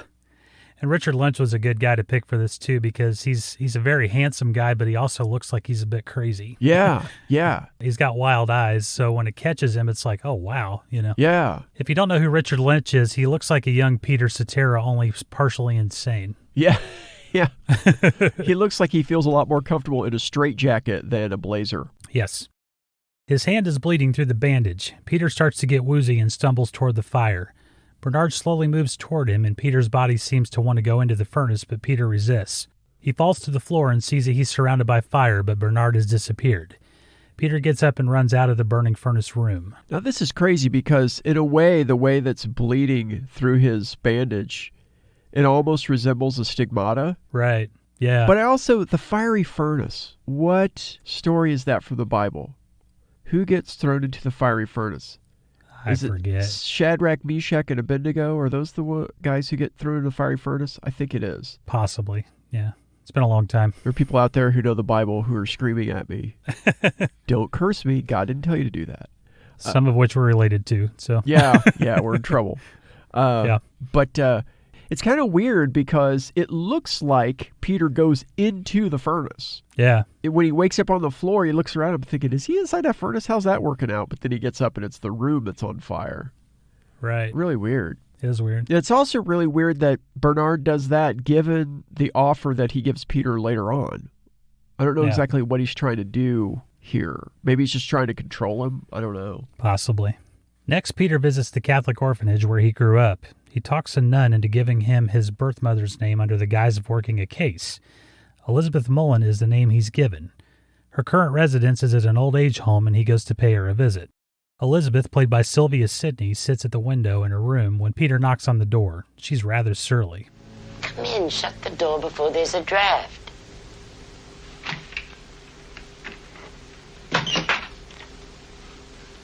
It's a hot day. You should open the window. If you don't mind, I'm satisfied with the temperature in here. What do you want? Do I know you? I'm a policeman. I hope you'll be able to help me with some information. Well, you've come to the wrong party. Well, this is about something that happened a long time ago. 35 years. My memory's all I have left. None of the other parts work very good anymore. You remember the New York World's Fair? The original one in Flushing Meadows? Oh, yes. It was grand. My father helped build it. He was a construction worker. Helped build the perisphere. But you wouldn't remember that. You weren't even born then. Do you ever remember talking to a policeman before? About some problem? Officially, I mean. No. About the same time as the World's Fair? You don't remember making a statement to some officers in Queens County about a terrible experience you had? Why would you want to know about that? Well, let's just say I think it might be important. They wouldn't believe me then. Why should you believe me now? They made me tell the story over and over again. All they did was laugh. Pretty soon I began to believe it never happened. A few weeks later, I realized I was right. It was the first time my father ever hit me. They sent me to an aunt for a few months. And finally, I came back and the baby was born at Queen's Hospital. So you were coming home after the fair. It was past 11 p.m.? I can tell more what I felt than what I saw. We flash back to a young Elizabeth being pulled into the air by an unidentified flying object, or a UFO, if you will. Ooh. She's clothed on the ground but is naked on the ship. She is pulled into a cylindrical tunnel, and we see flashes of something that frankly looks rather vaginal. She floats in a ball of light and feels the light pass through her. The next day, she was found wandering around her home. She was pregnant, but no one believed her story. She was, and still is, a virgin. When the baby was born, she was told it was a boy, but she never saw him and is glad she didn't. But then the conversation takes an interesting turn. Why have you waited all this time to come? Who are you, really?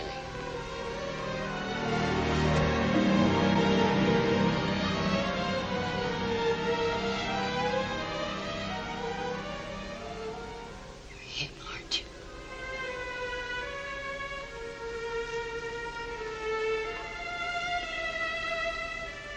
I don't know.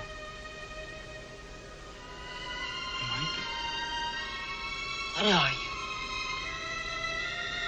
I don't know any more than you do why they put me. What reason? What are you going to do to me now? Oh, please. Haven't you hurt me enough? I was never the same after what you did to me. Never. Please, don't. Haven't you done enough? I didn't do anything to you. Some other force wanted me born, wanted me to be carried by you,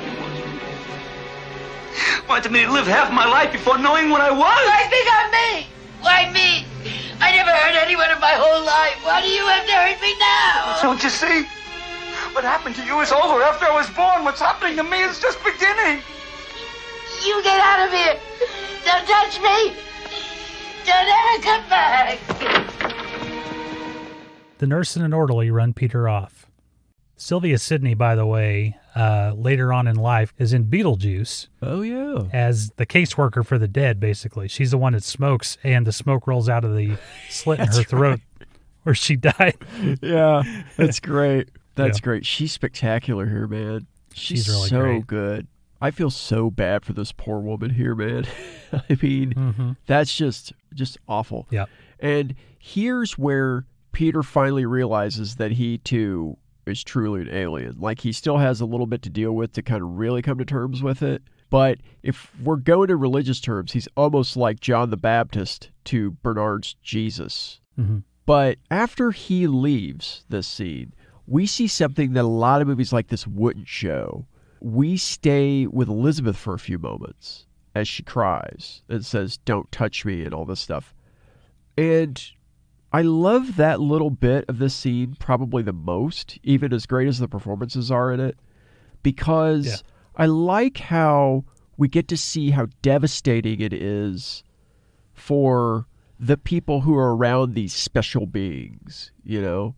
And I think that extends to people who are regular people in the real world who feel they're chosen ones, or they feel like they're somehow more evolved, or they feel like somehow they're more elite or more worthy of something. I like that here we see the effect of that. And it's going to couple this with the next scene with Casey and Martha. I like that they're coupled together because we get to see all these women that Peter's very existence has devastated in one way or another. Yeah. And we also even get to see kind of the other side of the coin and see how selfish Peter is in this scene, because he says what happened to her happened before he was even born, but his journey is happening right now. And it's kind of this brand of selfishness that Bernard has been showing all along, but we're finally starting to see it from Peter here. And it is kind of that selfishness of specialness, I guess, in a way, where this person finds out that there's something different about them and they feel at home for the first time, but then they become very selfish about that whole idea. I mean, Peter does show a little bit of remorse with Casey and Martha, but what he does here with Elizabeth, I think, is kind of reprehensible. The way he badgers her and corners her and stuff, kind of bullies her. Yeah. So Casey goes to visit Martha. She says that Peter hasn't been home in 3 nights and that any time she mentions having kids, he freaks out. Martha says that he's no ordinary man. Martha had 3 pregnancies that ended with miscarriages. The doctor said there was no reason for any of the miscarriages and that there was nothing wrong with Martha. She felt that he was relieved when she miscarried and that he has an irrational fear of having children. Martha had a church-sanctioned hysterectomy for her own health. She asked Casey what kind of man would hope for the death of his own children. But then Peter arrives. He's happy to see the 2 people he loves the most together. Martha says it makes saying goodbye easier. She says he's going away. He wishes he had spent the love on Martha that he did on God, and then kisses her, much to Casey's chagrin. He then goes to Casey, and she says, "You don't have to do this. You're going to get hurt." Casey, the choices aren't mine. Never were. Honey, you don't even know who I am. You won't let me get close. There's nothing left. You just look at me. Look at me! Can't you see?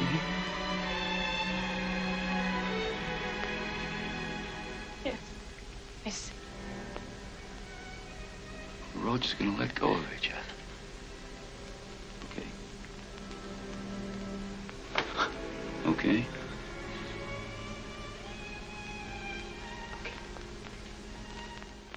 It's funny how, like, they're still devoted to him, even after all that. Yeah. The other thing that I found pretty awful in this scene was the fact that Martha had a church-sanctioned hysterectomy. Right. What the hell? Yeah. That is ridiculous. May I have a hysterectomy for my own health? Oh, okay, yes. The Lord says yes. Yeah, sure. yeah, right. We agree. Got to contact the Cardinal and the Pope, 2 men who know nothing about what you're going through, but let's let them make the judgment on it. Absolutely ridiculous. I don't think this is still happening in the church. If it is, that should be changed immediately. It's ridiculous. Right. Stupid and ridiculous. This scene is really strange. Mm-hmm. And I like Sandy Dennis's performance here. I think she's great for what little she's in the movie. She's really, really great. Yeah.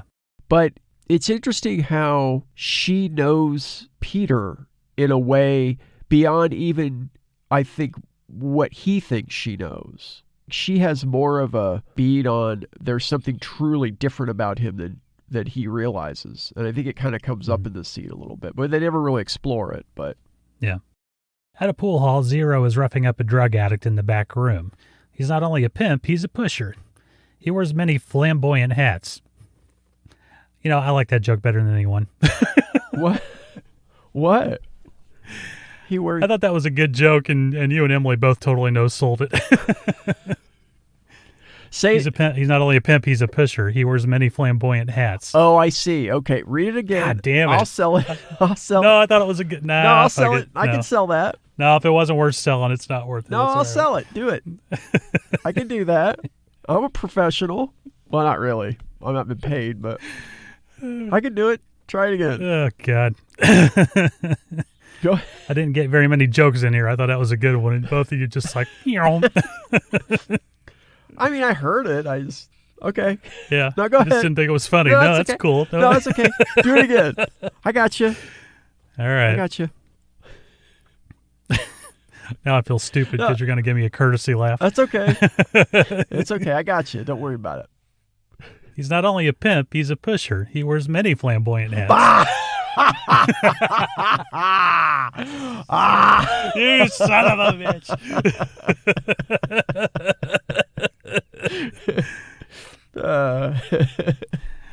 Peter shows up and isn't well received by the billiards enthusiasts. That's the one that I love.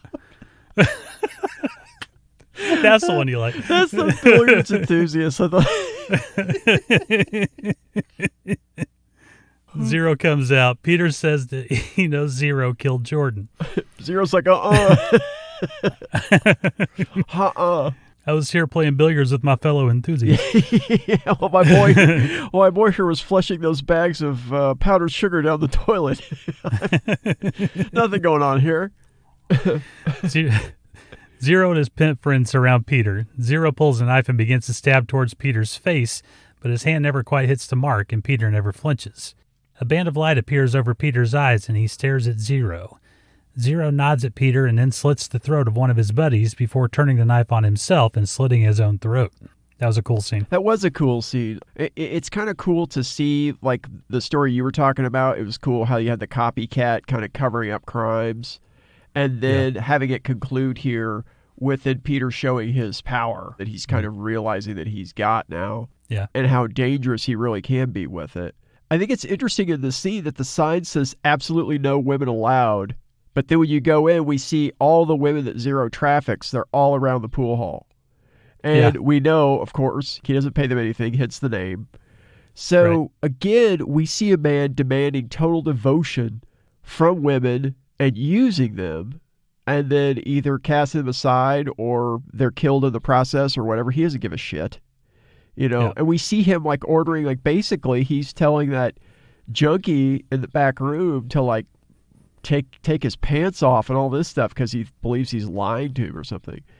But when you look at specifically, though, the way Zero is with all these women around and everything, kind of there as almost like slaves, actually, at his beck and call, you kind of see, even though Peter has made amends in the previous scene with Martha and Casey and tried to free them, you know, from his orbit, you can see that Peter and Zero aren't really all that different when you get right down to it. Like, they're still just these two guys who believe that they're special or actually are different or whatever, and they're just taking from everyone around them and giving nothing back. And you might expect something like that from a guy like Zero in the way he does business.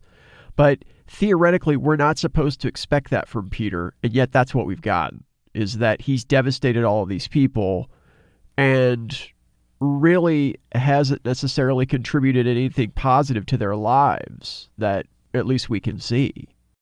Later, Peter enters what looks to be an abandoned building. He goes to the top of the stairs leading to a room with a bright light emanating from it. That's old Lightning Bug Bernard awaiting his arrival.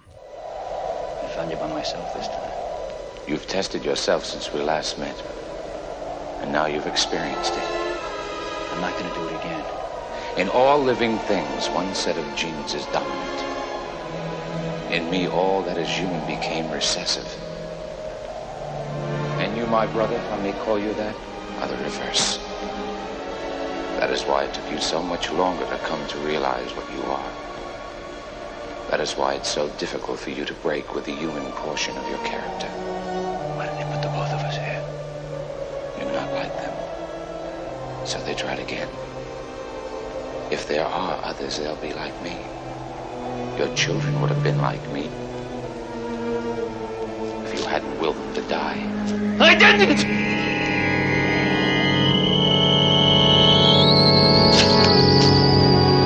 History books are full of virgin births. Who were Moses and Jesus really? Our ancestors. They were put here to create! I can bear your child.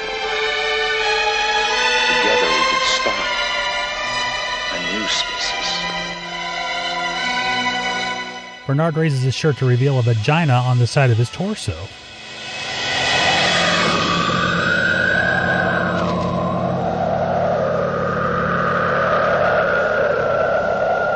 was meant to be.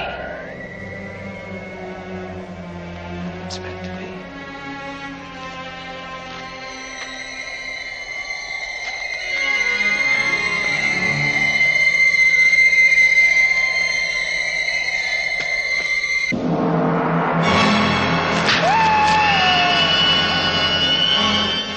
Peter approaches Bernard and slaps him.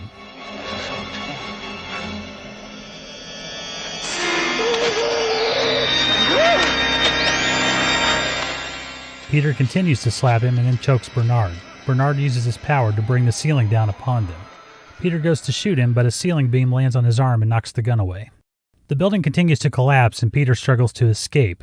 Bernard is bringing down the house fast, son, burying himself in the rubble as he tries to do the same to Peter. Flames engulf the building. Now, something here that I think is really interesting is that when Peter slaps Bernard, and Bernard really screams, like really kind of lets out a little bit of a howl. Yeah. And Peter says something really strange. He says, "You've never felt pain before." Yeah. And I hadn't thought of that, because you think of your Christ-like figure as being this being that has felt pain and knows what pain is and knows what it is to be crucified, knows what it is to sacrifice. And yet, realistically, if you have, I say realistically because we're talking about an alien being, but realistically, if you had somebody like this, there's a good chance he never would have felt pain. Once he knew what he could get people to do, he could get them to do whatever he wanted, which includes not stabbing them in the face like Peter does with Zero in the previous scene. That was something I'd never considered until Peter said that. And I was like, holy shit, he's right. This kid probably never felt pain, so he's having this entire foreign feeling. My question is, does Peter actually kill Bernard in this scene? I think he probably does. We see Bernard laying down and stuff, but then very near the end, there's a shot of Bernard, and he's standing up, and he looks like the wind is blowing his hair up. And there's fire around him, but he looks like he's standing up. And I don't know what that meant. I didn't know if that meant that he may have gotten out somehow, or if he died, or if that was just an errant shot. I didn't know what it was, but... Yeah. We fade out and return to see Peter being led to the police station in handcuffs. He's about to be tried for the murder of Bernard. When asked by a reporter if he went there with the intention of killing him, Peter says yes. The reporter asks why, and Peter replies, God told me to. Peter stares directly into the camera, and we are told that he was committed to a hospital for the criminally insane as the credits roll. So what'd you think of this movie there, bud? I thought it was all right. Yeah. You know, it wasn't something I would revisit necessarily. You're fired. Yeah. You know, I really liked the premise of it. I thought it played out well in a lot of scenes. There were other scenes that were kind of head scratchers, but yeah, ultimately it was just, it's kind of a shrug for me. You know, I could see where you could say that. I mean, I think one thing about this movie is that it has kind of the same problems that a lot of religious-based horror movies have, in that they kind of fall back on the Lord works in mysterious ways sometimes. You know what I mean? The Exorcist movies, I always have a hard time with the Exorcist movies because they do that a lot, you know, and there's a lot of stuff that doesn't make sense, and they kind of just paper over it by saying, it's mystical, you know, like... Right. Too bad. George C. Scott says, oh my God. And then that's it. We just got to go on to the next thing. Yeah. Yeah, I do think you're right. Like, I do think that there are some scenes where you just kind of think, what is going on here? I don't know exactly what's going on. I liked Tony LoBianco's performance a lot. Like, I thought he definitely committed to it, and there was a gravity to it that maybe a lot of actors wouldn't have had. Yeah. Originally, I think Robert Forster was supposed to play this part, and I can't really imagine Robert Forster really giving it as much as LoBianco did. I just can't really picture that. Nothing back? Okay, great. I'll move on. Damn it. I'm sorry, man. What are you doing? This movie just didn't really resonate with me that much. I don't know. I think it seems like LoBianco probably brought more passion to the role than I can envision Forster bringing to it. Yeah. You could have told me that LoBianco was a cop, that they just got to act in this movie, and I would have believed it and thought, wow, he did a damn good job. But with Forster, I don't know if I would have, even if I didn't know Robert Forster, his work, or him previously, I don't think I would have felt that way about him in the part somehow. Yeah. Like, I think he would have made it as believable as he could make it, but I don't know if he would have been as believable to me as LoBianco was. So, right. I mean, although, what's his name? Rourke probably wishes that Forster had taken the job because he probably wouldn't have broken the man's ribs trying to give him CPR. So, That's true. My last question for you is, I know that they kind of touch on this subject in the movie, but I still want to know, are there more Peters and Bernards out there? Well, I think there definitely are, yeah. I thought so too, because Bernard made it sound like it was like Moses, then Jesus, and then Peter, and then him. But I'm wondering if there were more. I mean, I think there were too. I feel like it's almost impossible there couldn't be more. Right. Why would there be two, and why would they be both in the same city? Right. They would be, I think they're spread out all over the place, yeah. Right. There were more, and they're called the X-Men. No, I'm just kidding. Man, if only Bernard could, shoot blades out of his fist. Yeah, maybe he could cut his own hair. What the hell was going on? Richard Lynch. Oh, man. Oof. They did him wrong with that haircut, man. Baby, what a big surprise. Oh, man. He totally looked like Peter Cetera to me in that, man. That movie. Oof. One interesting thing about this movie is that Bernard Herrmann was supposed to do the score for it. Mm-hmm. And he saw the movie, agreed to score it. That night, he died in his sleep. Oh, weird. Yeah.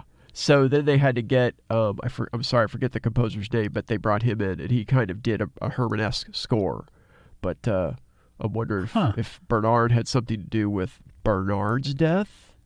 Ooh. I don't know. I mean, Larry Cohen's gone. Larry Cohen's gone now, but we could ask him if God told him to show Bernard Herrmann the movie.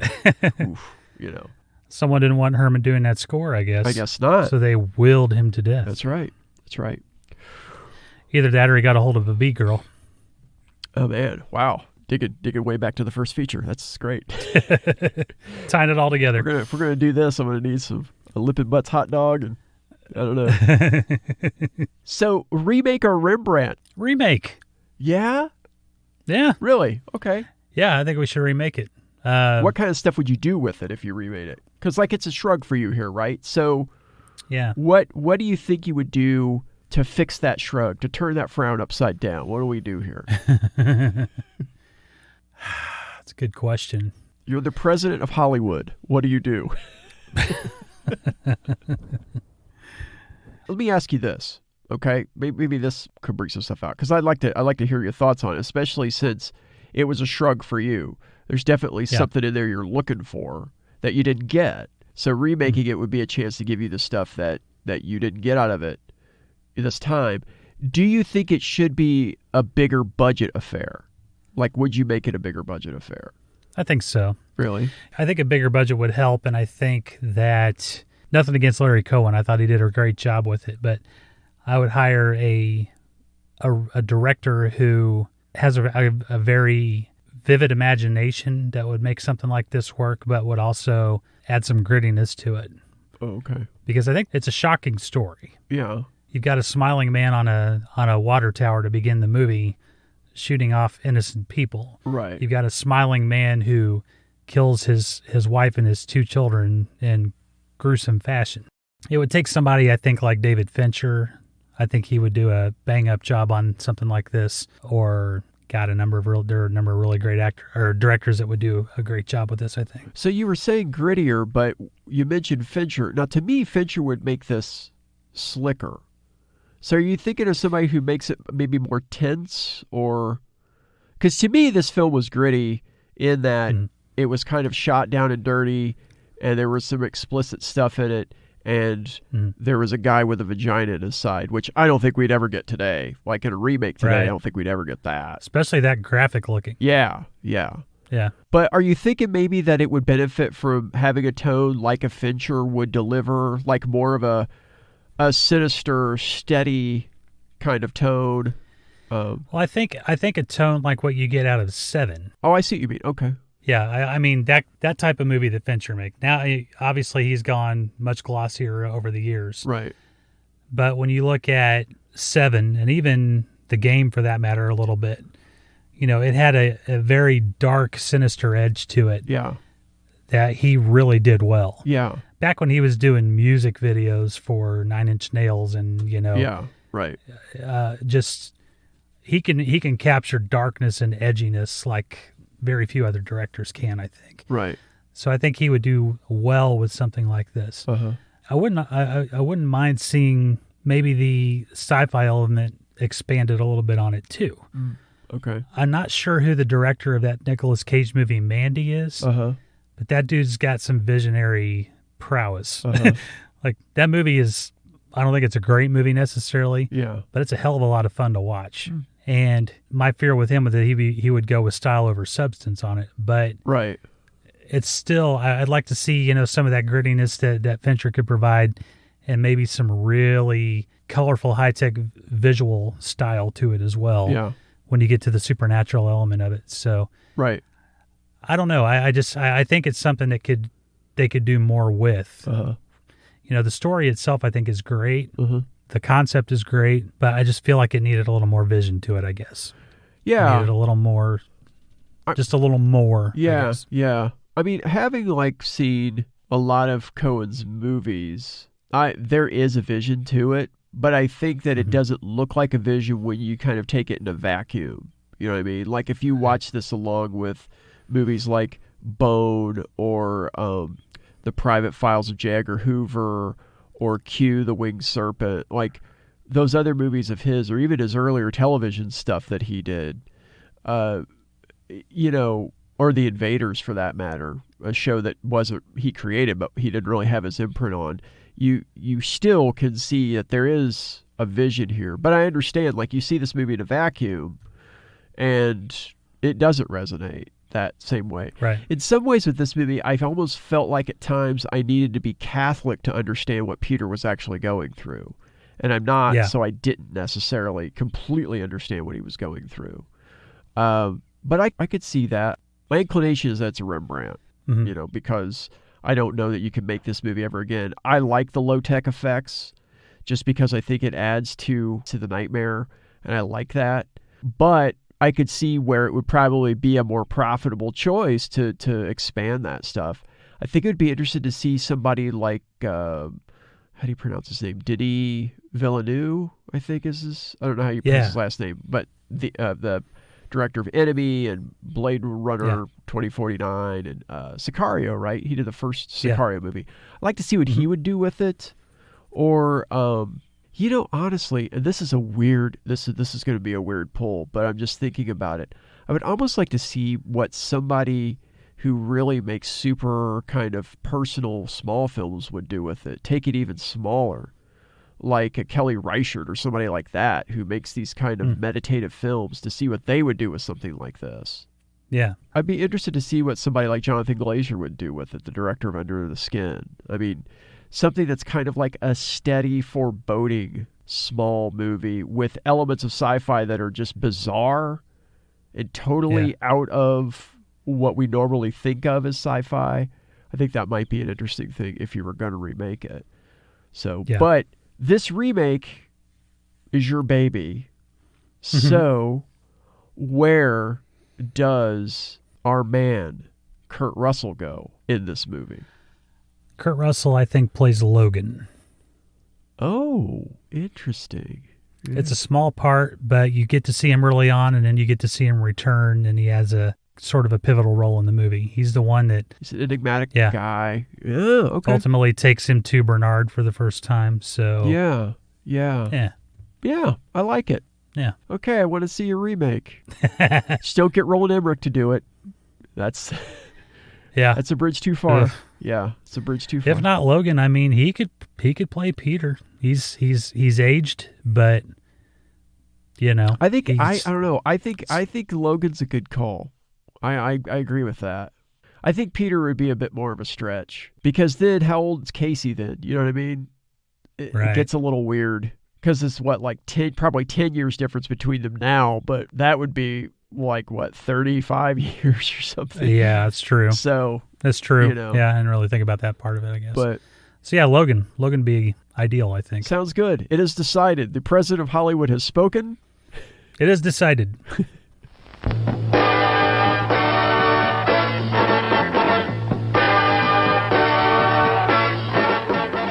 Thank you for joining us at the All Night Drive-In Picture Show. We hope you enjoyed our double feature this evening. You can follow us on social media at the All Night Drive-In Picture Show page on Facebook or at All Night Drive-In on Twitter and Instagram. If you have questions, comments, or movie requests, you can send them to our email address at allnightdriveinpictureshow@gmail.com. Join us next week for another fantastic double feature, and until then, we appreciate your patronage. Don't forget to hang up your speaker, and please drive carefully on your way out.